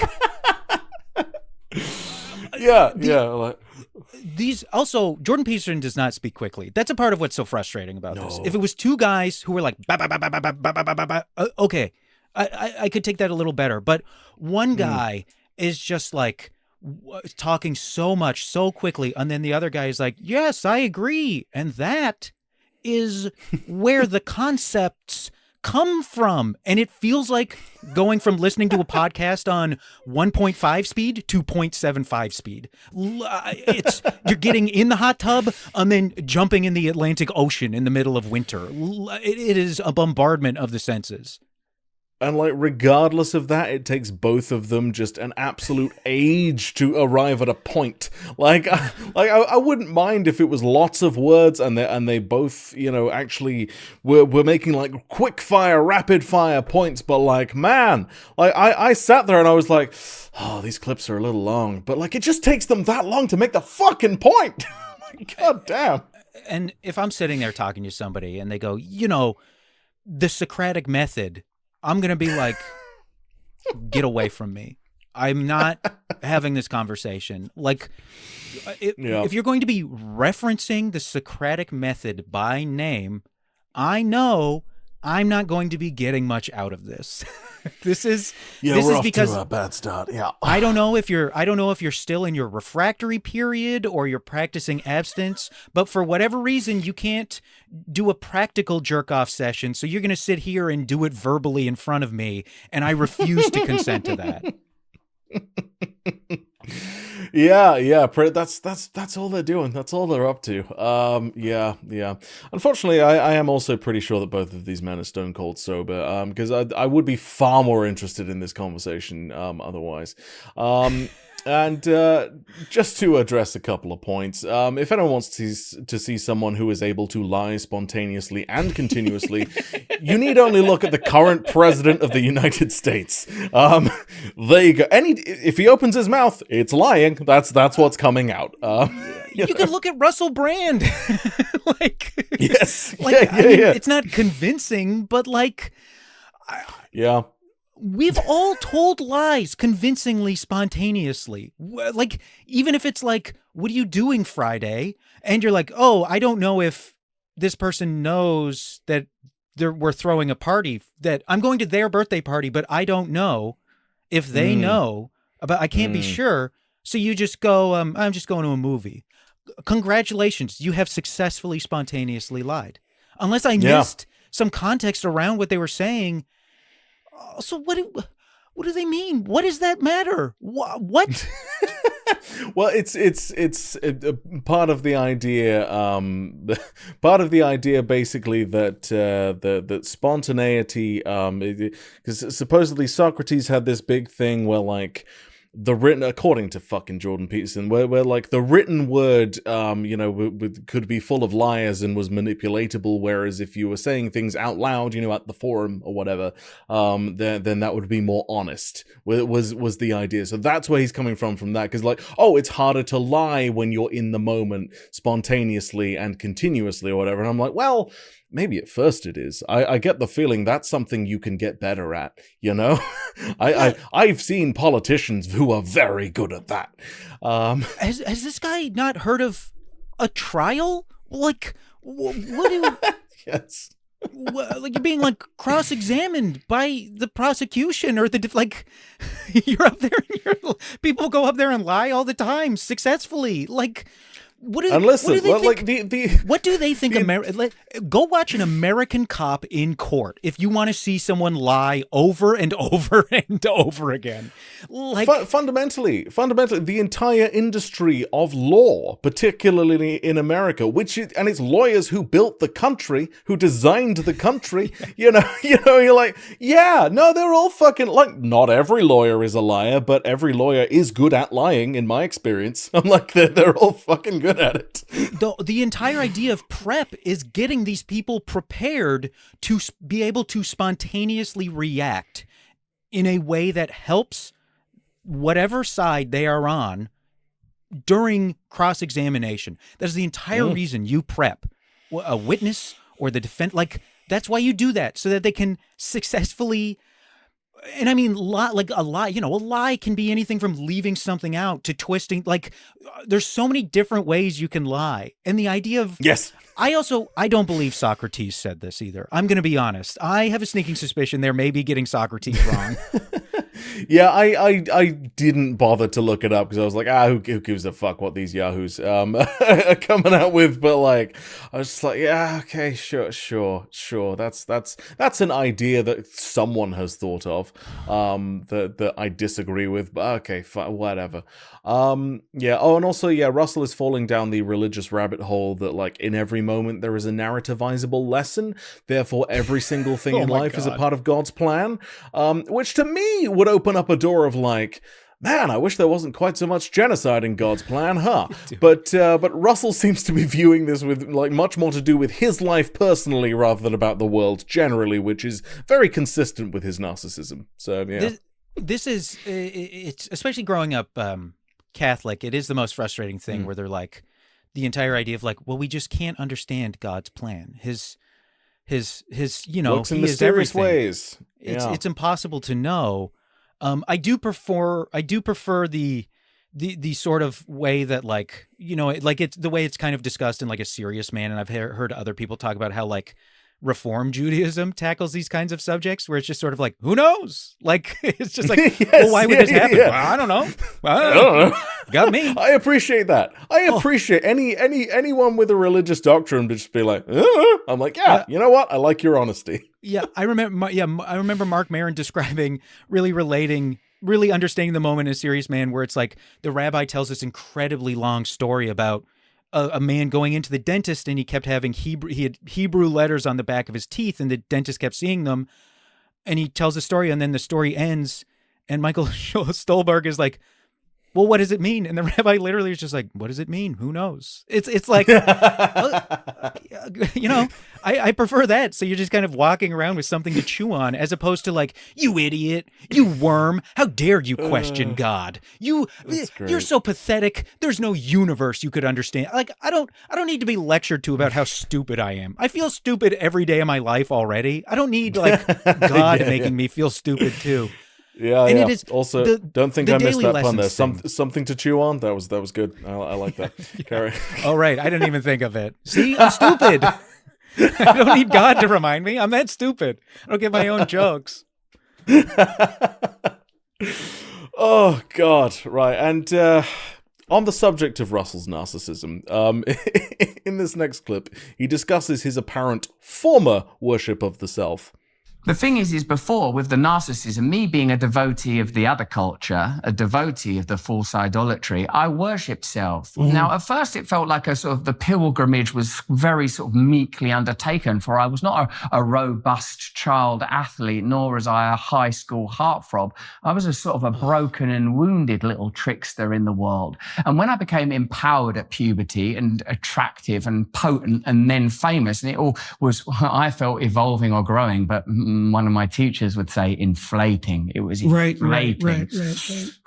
Like, it's difficult if you've felt pretty worthless your whole life and all of a sudden there's a culture queuing up to give you sort of accolades and pat you on the back, and there's a sort of an endless cortege of fellatio suddenly available. It's difficult not to think that you might not be rather magnificent. Yeah. Now, the reason I as a sort of a counterweight to the feelings of inferiority, I would have been I always knew something about Jesus. But my odd contemporary translation of that was, I want to be him.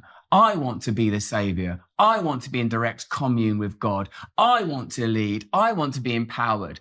And then when the desolation came, the desolation and despair, when the grail came again, not like the adolescent despair, when you know you've got a whole life and a bunch of hormones about to hit you and elevate you, middle-age desolation and decimation, desecration, despair, despondency, when that incursion came, when those arrows landed, there was a clarification took place amidst the catastrophic white noise and haze was not just the cross, but the solitary figure, fully man, fully God, to whom we must bow down. So, to sum up, Russell had a midlife crisis and became a Christian. When he goes, huh? As if he's like, oh, what a good point I just made. Huh? Also, to be I abandoned the worship of self, when he has prior to that started every single sentence with I, me. He's worked myself in there somewhere. He is exclusively talking about all of this through his own lens. Like, Yep. There's something telling coming up to that regard as well. I should also be clear, for anyone unaware, there are articles with Russell discussing how much he loves Christianity as far back as 2017. So, like, the conversion and midlife crisis isn't necessarily new, though it could be argued that the baptism in a river with Bear Grylls was very intentional after the allegations against him. That Bear seems Grylls? More... Yeah. Do you not know that? Yeah, Bear Grylls was he was the one who arranged Russell's baptism. Funnily enough, Bear Grylls is an Anglican. This is like the worst country in the world, man. The stuff that goes on here is not right. This was in the UK. This was in the Thames. He got baptized in the Thames, and then his friend Joe, who was there, cut his foot open on a piece of broken glass that was also in the Thames. They had to rush him off to hospital. Yeah, I imagine so. Like, the Thames is literally full of shit. Yes. We have problems. Yeah, famously, here's a bipartisan issue in the UK. Both major parties refuse to crack down on the foreign company that owns it. That's it, right? It's like there's like a UAE company owns essentially like the British water system and refuses to make the necessary improvements, but like, essentially all those guys went to school together, so none of them are actually going to like punish this company in an adequate way to make them deal with these improvements. It doesn't fucking matter. Like, it is incredibly worrying just how many foreign interests seem to own all of our national infrastructure. It is like, our public transport is owned by like a fucking Dutch company and stuff. And I'm just like, why? Why are we in this situation? That doesn't seem good. What do you mean public transportation is owned by a private company? Like, yeah. Margaret Thatcher is the answer to that question. Yes. And it's not gone well. Is my assessment. I should also say we're currently reading through Russell's autobiography, My Bookie Wook, for the On Brand Book Club at the moment. And I will say his childhood was an absolute train wreck. It is genuinely disturbing in many. Like, I would not be surprised if lawyers end up like citing his book against him in his criminal case. Like, it's very telling in places. Ugh. So I made a point of Russell describing his worship of the self as being in the past, because in the next clip he just kind of goes against that in every single way. And for those listening, he will knock over a glass in excitement somewhere in the middle of this clip. Now, I don't know that I might know, it'll be for someone as you say, open, peripatetic, intellectually and capricious as I have sometimes been, perhaps it would seem audacious to claim that I belong to him, but that I surrender to you as my Lord and Savior, Jesus Christ, I serve you. Yeah, well, it's something you want to do with care, that's for sure. So surely.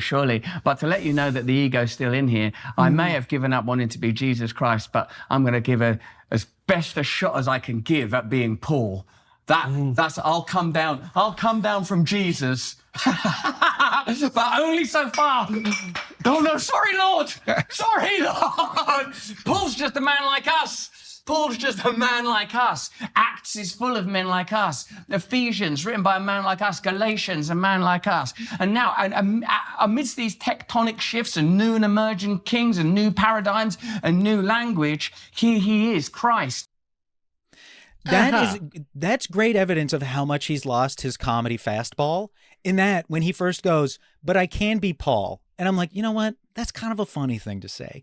But then he gets so worked up, he smashes the glass with his hand, and then he starts going, sorry, Lord. And I'm like, no, he doesn't. He overdid it. And now it's just annoying. Like, he had like 3 seconds where it was like, maybe this will actually be kind of a funny joke. And then he does too much. He does too much because he doesn't know how to do it anymore. Yeah, he's completely lost it. And he does mean the Paul thing sincerely. Yes. He brings that up semi-regularly, and I'm like, the idea that the idea that he wants to be Paul, right? So like the Rock, like the church, Paul is referred to. I remember this because it was driven into so much.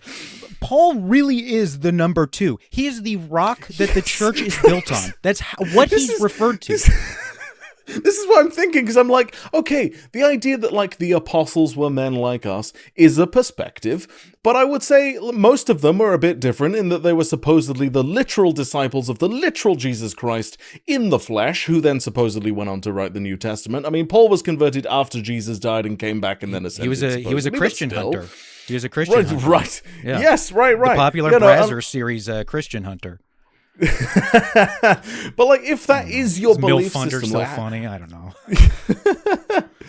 If that is your belief system, how can you be like, look, I may not be Jesus, but I can be one of the most important and influential apostles in biblical history? Like, it feels a little bit blasphemous and definitely narcissistic to me. You can't pick Paul. You can call yourself an apostle, a disciple. You can be like, I want to be the 15th. I want to be the 15th one. Even if you wanted to be like, I want to be like Matthew or John, pick one of the guys, Yeah, just one of the standards, one of the but Paul particularly is so important. He was a Christian hunter, and God was like, this guy is the only guy who can do this, so I'm going to convert him in a vision. Like, yeah. I thought it was just a funny one-off joke. I didn't know he was running around always being like, I like to think of myself as a bit of a Paul. Oh, like John, Ringo, and George? No, my friend. the comparison has been made that like, oh yeah, he's having his like Saul to Paul kind of moment, yeah, with his conversion, and you're like, oh. Definitely not. Definitely not. Though I am excited for him to have his road to Damascus moment whenever that happens. And he can start seeing the literal ghost of Jesus in a concentrated beam of light that turns him blind for a few days. Like, that'll be fun. That'll be a fun episode for me to cover. Hey, God, if you want to do it as, I don't know, the concentrated wave of, I don't know, sound or just whatever it'll take to get him to be like mute for a few days instead of blind. That would be ideal. A concentrated wave of nausea. I don't know. They're norovirus. That's pretty unpleasant. A concentrated wave of norovirus. That should do the trick. Paul going from Saul to Paul is one of those things where it's like, hey, you can do more than one letter if you want. Like you don't have to do this for everyone else's convenience. Go as wild as you want, and if people care about you, they'll make the effort to learn the new name. Yeah. I do understand the desire for convenience, but I'm also very, very lazy in that regard. But still, yeah, I understand that part. I know people who've transitioned who've had like unisex names and just kept the name because they were like, "What am I gonna make a new website? No fun. No, I'm not gonna get a new URL. Absolutely not. It's a lot of effort. I'm fundamentally lazy." So from here, Jordan Peterson starts chatting about other Bible stories before Russell brings up the subject of the whole Isaac willingly sacrifice his son to God thing, because God told him to. And throughout this bit, I was pretty much guy who did a cool thing. Yes, cool guy who did a cool thing. And like throughout this, I was pretty much just further convinced that neither of these men should be parents. And obviously is partnered by the abortive sacrifice of Isaac in Genesis, which preempts and acts as a prologue to the ultimate sacrifice.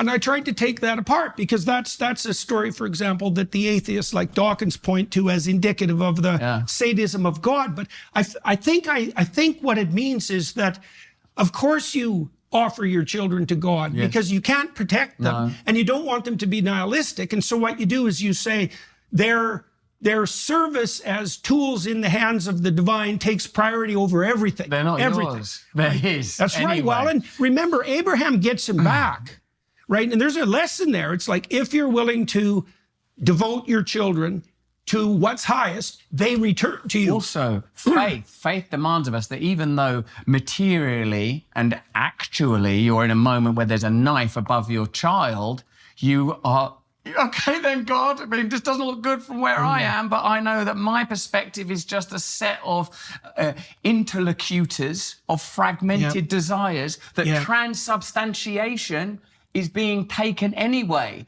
You are taking the body, and the word you used was possessed by the false idols, by the desires continually. The transubstantiation of desire is continually taking place. I am occupied by desire. I locate myself here in this desire. My polarity is achieved by my desire, and inverted commas my, because who is the my if the false idol is now occupied me? If I'm possessed that makes by you a slave to the desire. I am its parasite. So we have no choice. The only antidote, the only salve is him. He is the only salvation. It's only by dying on the cross with him that I can neutralize it, because otherwise I will be possessed again. They're doing like Buddhist shit now, talking about like having desire and the way out of this is so non-denominational, this conversation. This is such a non-denominational conversation. It doesn't even feel like they're talking about Christianity until they toss in a few names. But like, I'm not a theologist. Like, I'm not an expert. I don't even believe, I don't believe in any of this stuff anymore, but I was around it a lot growing up, and I wasn't like bombarded with it. We were like essentially a secular home, except my mom would make us go to church until my dad got mad and wanted his Sundays back. But like, the way they talk is so divorced from how I have heard any Christian talk about their faith. It is so strange to listen to that I sincerely forget that's what they're talking about while they're in the middle of it. It is a notion of this shit that is incomprehensible to me, that I mean, I can wrap my head around Russell Brand because I do think a part of this is from his desire to essentially save himself in his career. Jordan Peterson, I believe it. He believes this stuff. He thinks this shit is real. Also, you mentioned their kids. Jordan Peterson's daughter very famously, like, essentially kidnapped him and put him in like a rehab house for like 4 months while she partied with her Russian boyfriend. Yeah. So, you know, if Russell Brand's daughters can have that relationship with him, I suppose it's better than nothing. But like, and Jordan Peterson also kind of makes a point I don't agree with and think is stupid, but I at least understand in this instance of being like, your child belongs to God anyway. And, you know, life is so meaningless. This is a depression window into how they look at the world. But life is so devoid of meaning that by essentially indoctrinating your child into believing in Christ, you give them purpose and meaning and joy all through Christ. And also they belong to God anyway. They're his, not yours. So he can sort of do with them what he wants anyway. I think that is an insane way to look at the world. I think that is so fucked up. And that's a great way to raise a child with severe depression issues and like attachment issues. But it is distressing. I understood what he meant. And then Russell Peters starts talking and it's like, what do you think you're adding to this right now? Do you know, there was an interview a while back where Russell mentioned that his wife Laura wouldn't trust him alone with his kids for 24 hours. And I'm like, yeah, this is adding to my understanding of why that might be. Yeah. If my wife treated me with our kids the way Mia Farrow treated Woody Allen around their kids, I would perhaps have an issue with that. I would look into the window of my soul and go, oh, it's as dark as night through this window. It is pitch black and terrifying through this window. Yes. And I must turn on a porch light.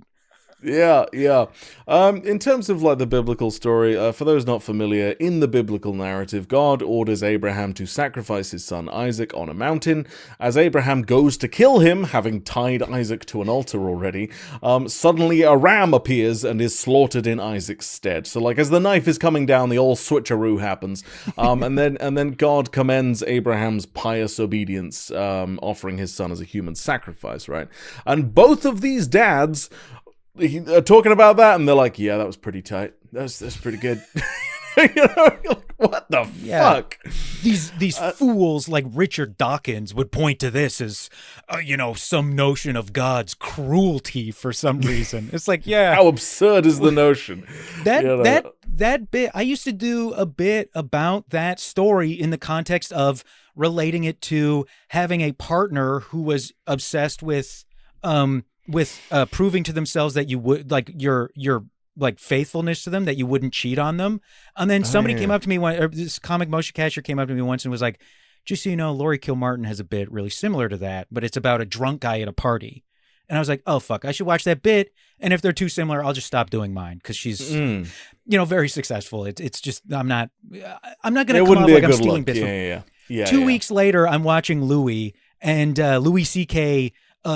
Essentially does the middle between our two versions of the bit. He does that on his television show and burns it on TV. And I was like, okay, well, I guess it doesn't matter now, because now that bit is neither of ours, it's Louis C.K.'s. And that to me is the worst thing he ever did to anybody. I stand by that.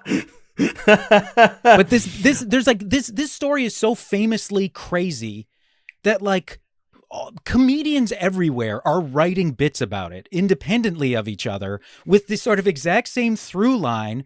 And these two guys are going to sit there and be like, what a beautiful story. Yes, it was great. It was great. God's like Russell takes it further, but by being like, hey, if you're occupied by anything other than the Lord, you're basically a slave to the devil. So if you don't die on the cross with Jesus, you'll be possessed again.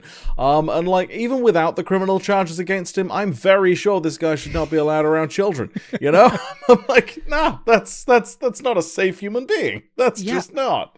Maybe I am giving him more credit by insisting he doesn't believe all this stuff. Because if he really feels this way, he is that's like a terrifying notion that someone would genuinely feel this way about all this stuff.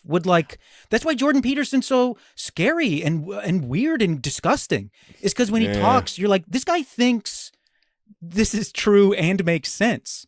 Like, yes. Yeah. It's bone chilling to think about a man who genuinely filters all his beliefs through modern Disney movies versus old Disney movies. Like, that's a weird guy who scares me. Yeah.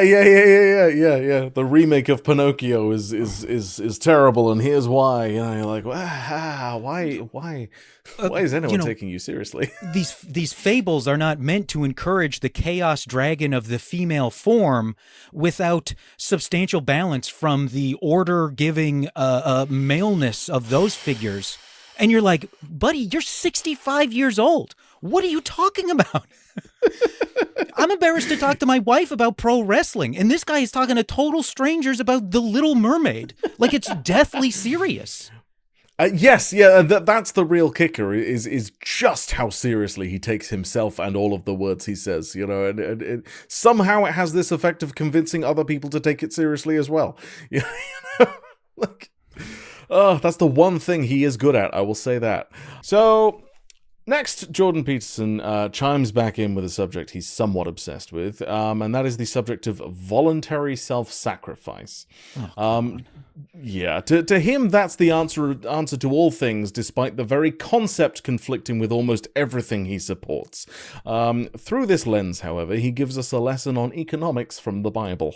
Part of the reason that Christ is the provider of endless loaves and fishes is because there is no more stable economic covenant than one that's founded on the principle of voluntary self-sacrifice. So if you found your whole... See, we have a very skewed notion in the West of what constitutes natural resource, because there's such a thing as the resource curse, right? So if you look economically at countries that are blessed with natural resources, they're not rich, not by and large. They're corrupt and poor.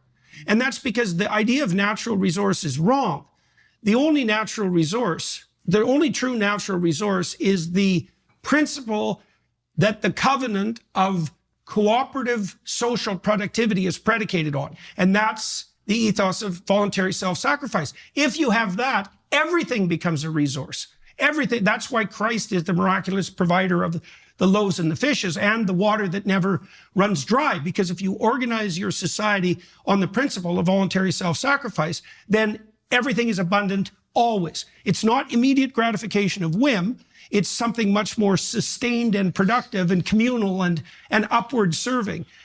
And what does it tell us, Jordan, if our culture is antithetical to that and organised around the exact opposite principle, that the self is the apex, that the family isn't real, that the nation isn't real? I mean, and I understand post-structuralism in a way, and I understand the arbitrariness, and I understand the nature of those arguments, but in the same way that C.S. Lewis observed that something that is foreclosed against and forbidden continually in Scripture, usury and debt-based culture, has become the economic foundation of the West. That something that is scripturally forbidden becomes essential is an indication that Paul and John and our Lord, I'm not talking about the Beatles, I'm talking about the New Testament, were all right when they said, this is the dominion of the evil one, that you fight not against flesh and blood.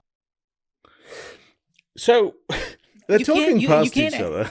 You can't ask me if I have a heart out and then play a clip like that. How am I... How am I to deal with him saying, there's no such thing as quote unquote natural resources, and they say the only real natural resources are covenant with God, and he's like, all these countries with abundant natural resources are poor. It's like, yeah, because the rich nations take them.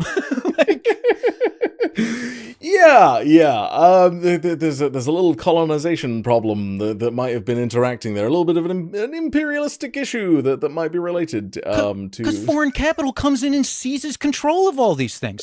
Like, why do you think they get so poor? I don't know. Look at a country like Bolivia, where when they took control of their natural resources back, suddenly the standard of living skyrocketed. It's incredible what happened in Bolivia when, they took control of their own natural resources back. Like,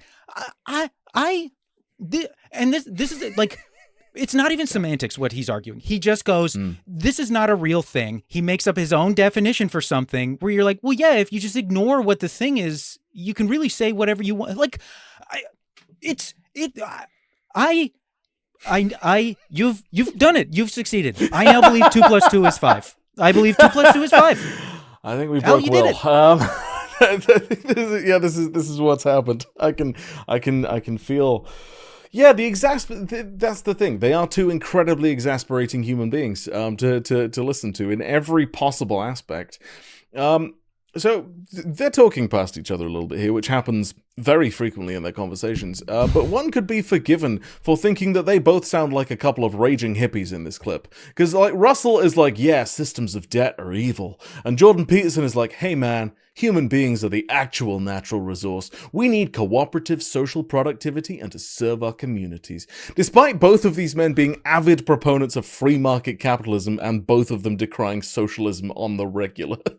These are the kind of guys who say things like, oh, why don't people just move where the jobs are? Like, completely antithetical to the idea of, like, community, families, like, establishing roots. And, like, they talk about how much they like all those things. And then I'm sure they'd be like, well, if you don't have a job where you live, just go to North Dakota and work in the oil fields. It's like, I'm not from North Dakota. I don't know anybody there. I don't have anything there. Yeah. Go pick fruit. We kicked all the immigrants out. We need people to do that. Yeah, I hope you guys hate oranges because they're not coming around anymore. Yup. Yeah. And in terms of thinking that countries blessed with natural resources are corrupt and poor, I would like to point Jordan Peterson to the entirety of Western Europe. And beyond that, yeah, I've little doubt that the countries he's thinking of are the ones that have been colonized and abused for centuries because of the Western Europeans. And also, like, Saudi Arabia is poor now, I guess. You know, like, Right. There are plenty of examples to prove him wrong. Yeah. Anyway, so now we get back to the subject of Russell's past, and in that telling, he has a good acronym to give to us all. But, like, you know, the reason that I spoke about that, the despair as being the rupture, as being the point of epiphany, is because I suppose I've been taken to the very edge of it. You know, my own post, I'm not claiming this is objective or absolute. I'm claiming the precisely the opposite. It's entirely subjective, of course. But I went as far as I could go, not only with the hedonism and the Epicureanism, but also with the, oh, look, you've got a family now and a dog and a thatched cottage and you live by the river. And it's also, I've tried all of it. And Don't then lean into somehow camera, lurking Jordan. in the past, those two serpents that I had adored, my own personal Baal and Moloch, fame and sex, turned. When I was trying to live, even within the purview of the culture, a somewhat truthful and honest life. Hey, this pandemic don't seem right. They're not telling us the truth about the origins of this war. I don't think you can trust these people. What's the relationship between the media and these organisations and da-da-da? And you can't trust, you know, and liberalism itself is a kind of godless ideology. This was when those two serpents turned. Now, I already felt that I was kind of an awakened person. I kind of felt like I was kind of clever. I'd not long but held a festival where rather brilliant people like Vandana Shiva and Wim Hof and Cali Means, you know, sort of brilliant people had come, turned up, and I had marched about the grounds holding a staff, chanting Ragnarok with a bunch of pagans down there by some river, the river, in fact, that serves as a border between Wales, the Celtic wilds, and England, the stable centre. And not long after that, everything fell apart and I was exposed to so much sin. And sin, I think, here's a good near acronym, in self. The stands for self, the sibilant serpent self, in self. No. That doesn't. Sin, how appropriate. So Sin, bad at this. in, self, in self. Insert oneself into oneself. Like, it's like It's sin in self, Will. It's. Wait, that would be cis, surely. Oh, it is like Yeah. chronic brain injury word association is like what. That's a lot of Russell's brain these days, I think. Yeah, and those two serpents that turned on him, by the way, I'm pretty sure that was less fame and sex and far more, the consequences of his own actions. But yeah, also Russell used to hold his community festival in Hay-on-Wye, which is, it's like an hour or so down the road from me. And one of the big benefits of the allegations and everything is that he is no longer coming into my country.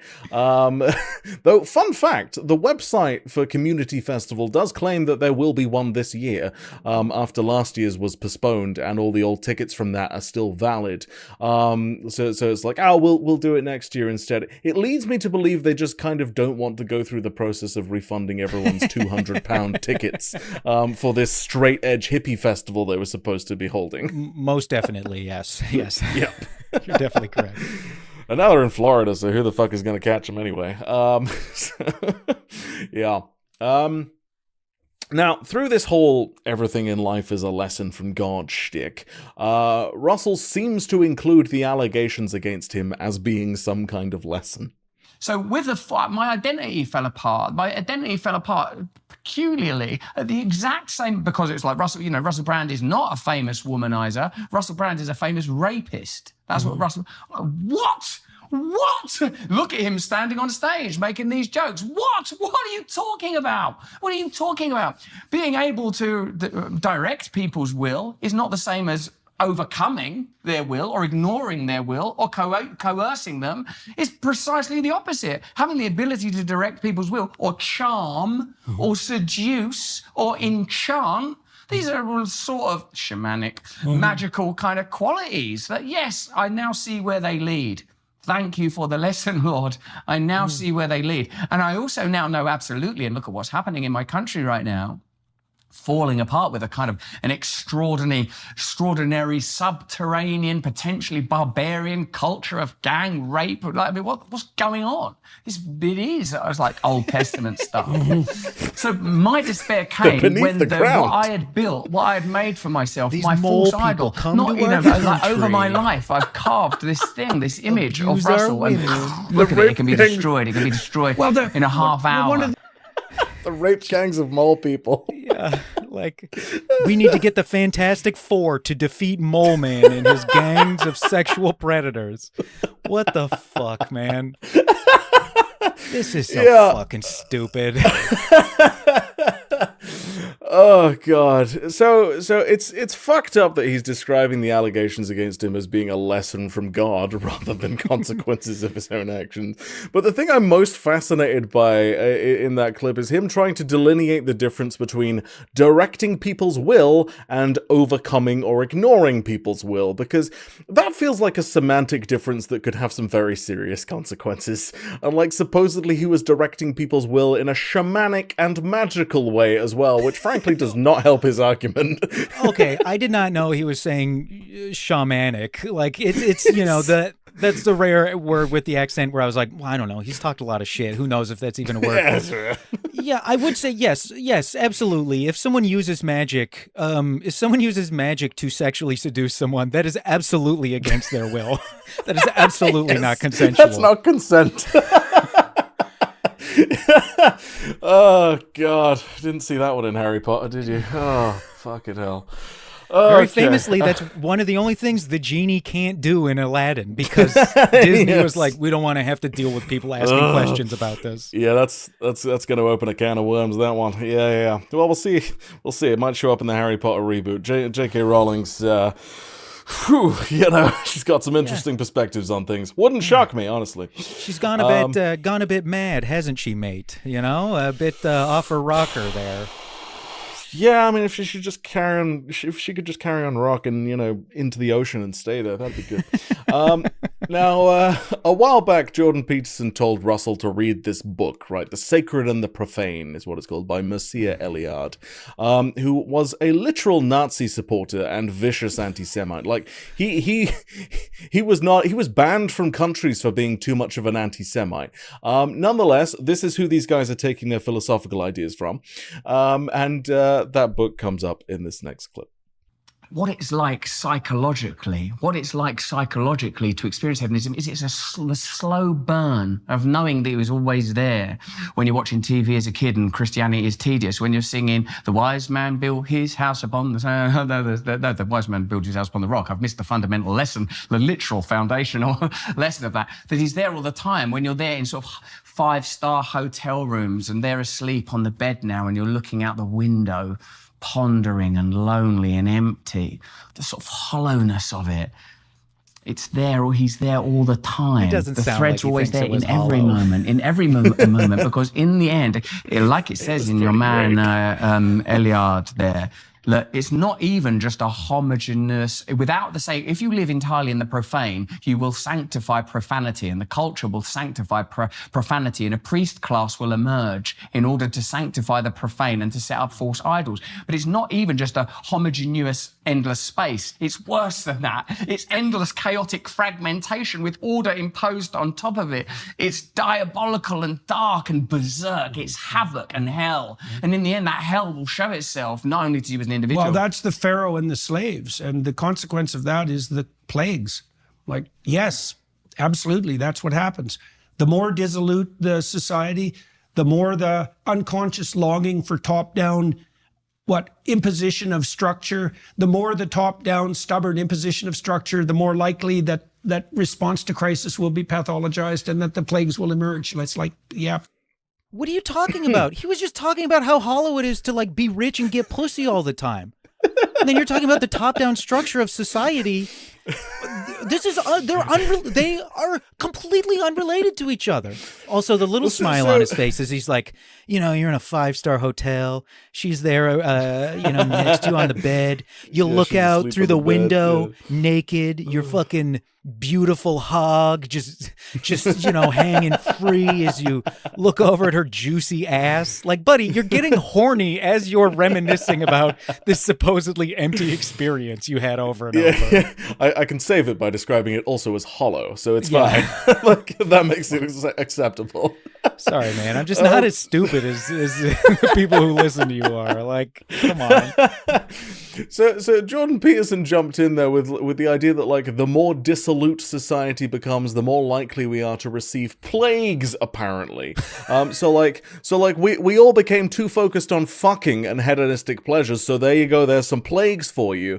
And that's what happened in the Bible story with the pharaohs and the slaves. Apparently the whole having a bunch of slaves thing and then being the chosen people doesn't have much to do with it. It's that the pharaohs were too interested in fucking and God just couldn't be having that. That's what actually happened there.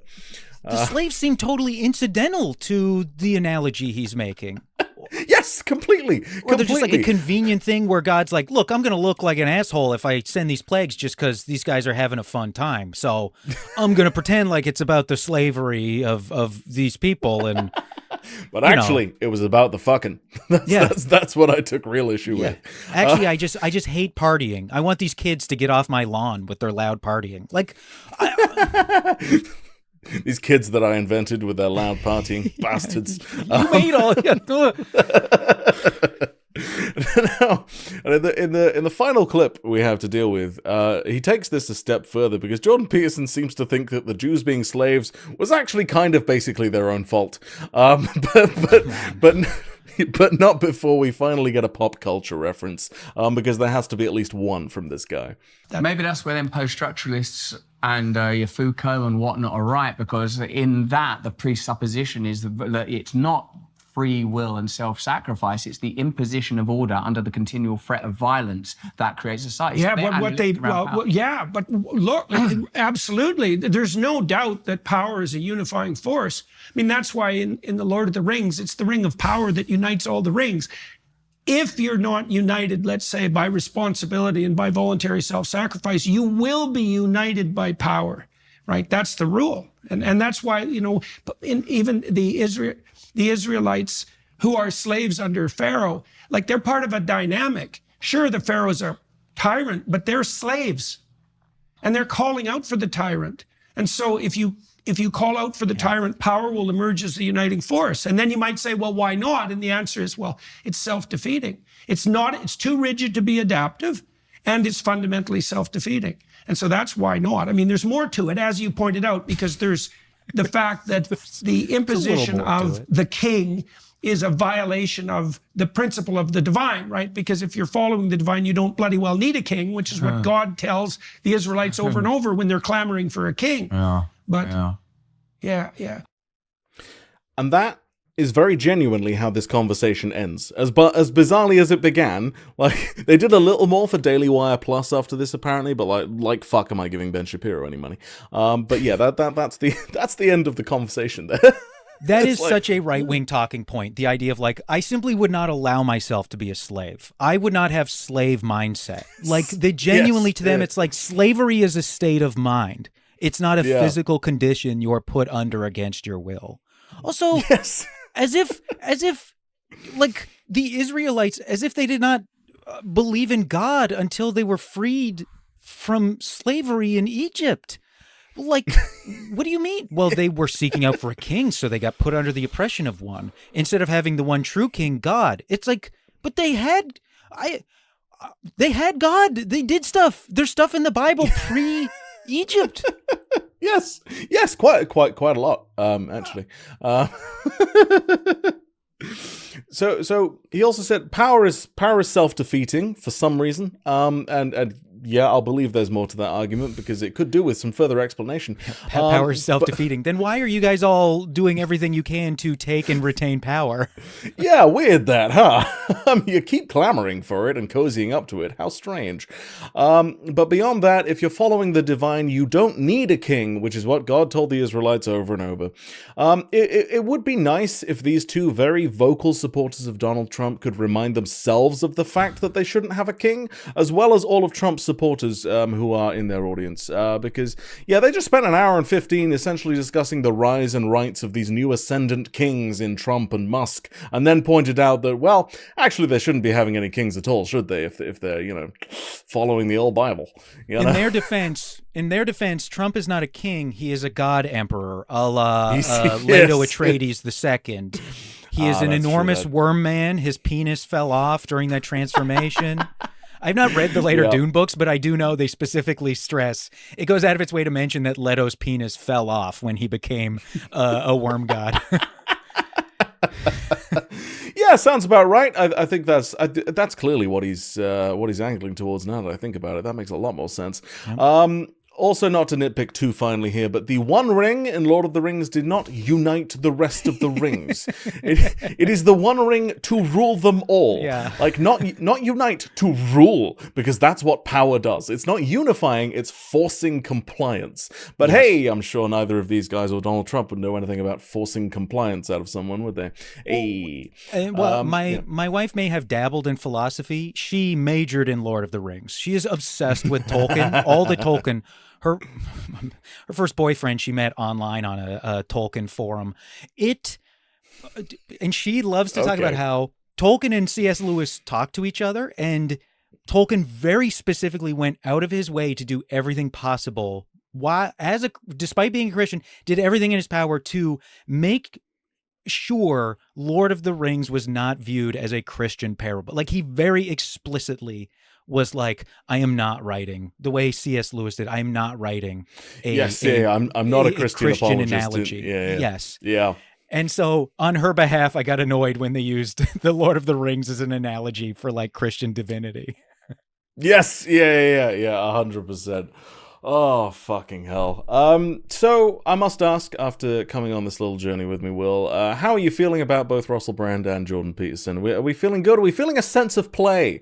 I mean, as frustrated as I am, I feel the same as I did before. Like, especially Jordan Peterson. Like, honestly, Jordan Peterson, I feel a little better about, because it's gratifying to see him at this point completely incoherent. Like, before it was frustrating because people took things from what he said. I see this and I'm like, no one who is not already all the way, has climbed every rung on the ladder. There's no way anybody but that person could take anything from this. Like, this is absolute nonsense what they're saying. So I actually feel a little better hearing that. And Russell Brand, again, seems like, a man at the end of the line. He seems like a man at the end of his rope. And it's funny, him referencing the allegations, and I like to think it's in a way where he's like, it's been so long, I'm probably free of legal trouble, and it's funny to know what is right around the corner for him. It's very serious legal trouble. Yeah, that is good, and this is only a month in the past. That is quite fun. That is fun. Yeah, these two. Yeah, it is a weird kind of feeling for me because, like, on the one hand, whenever I look at one of their conversations, I'm like, oh, these two have such an incredible influence over so many people for some inexplicable reason, and yet every time I actually have to kind of dissect one of their conversations, I'm like, oh, they're both fucking idiots who don't know anything. I'm like, I feel immediately better about that. Yeah, like, Jordan Peterson seems like a real case study of why you should be very careful about going off benzos. Like, really, truly consult your doctor if you're going to wean yourself off of your antidepressants, because, like, it just seems like they can have some pretty serious side effects if you just try to go cold turkey while only eating beef. Yes, his all meat diet. I don't know if that's one of the rules in his new book. He's written some more rules for everyone to follow, and I don't know if that's one of them. Subscribe to my daughter's whole thing and just eat meat. I'm like, okay. Don't kidnap your father and stick him in a rehab facility for months. Oh, what an oddly specific rule. Yes, yeah, that's number 1 in the book, funnily enough. That's really, really high up on the list. Oh, dear. Well, for real, thank you so much for coming back on, Will. It has been a pleasure to have you back. Oh, yeah. Thank you so much for having me. It's a delight. I mean, it was fun. Look, it's fun. I get to get worked up. I don't. People are right when they're like, well, "You like getting worked up." Yeah, of course I like getting worked up. I'm a big sports like. It's perverse. I got to get this way. I got to get this energy out of me somehow. There's everybody in this house is very jumpy, so I need to save my volume outbursts for this kind of thing. Yeah, this kind of thing, and hating Bill Maher. Yeah, deeply, yeah. Fantastic. Well, until next time. And that's the show, everybody. Please go and check out the podcast I Hate Bill Maher and get tickets to see the live show on April 29th at the Lyric Hyperion in LA with John Hastings, Francesca Fiorentini, Vera Drew, and Diego McCafferty. Will also be there. Of course, I will be putting links in the description, so go ahead and click those. Otherwise, On Brand will be back next Thursday. But in the meantime, take care of yourselves and each other. Thank you very much. I love you. Bye. All right. I'm going to finish now because I'm hungry and I want to eat something. All right. Bye.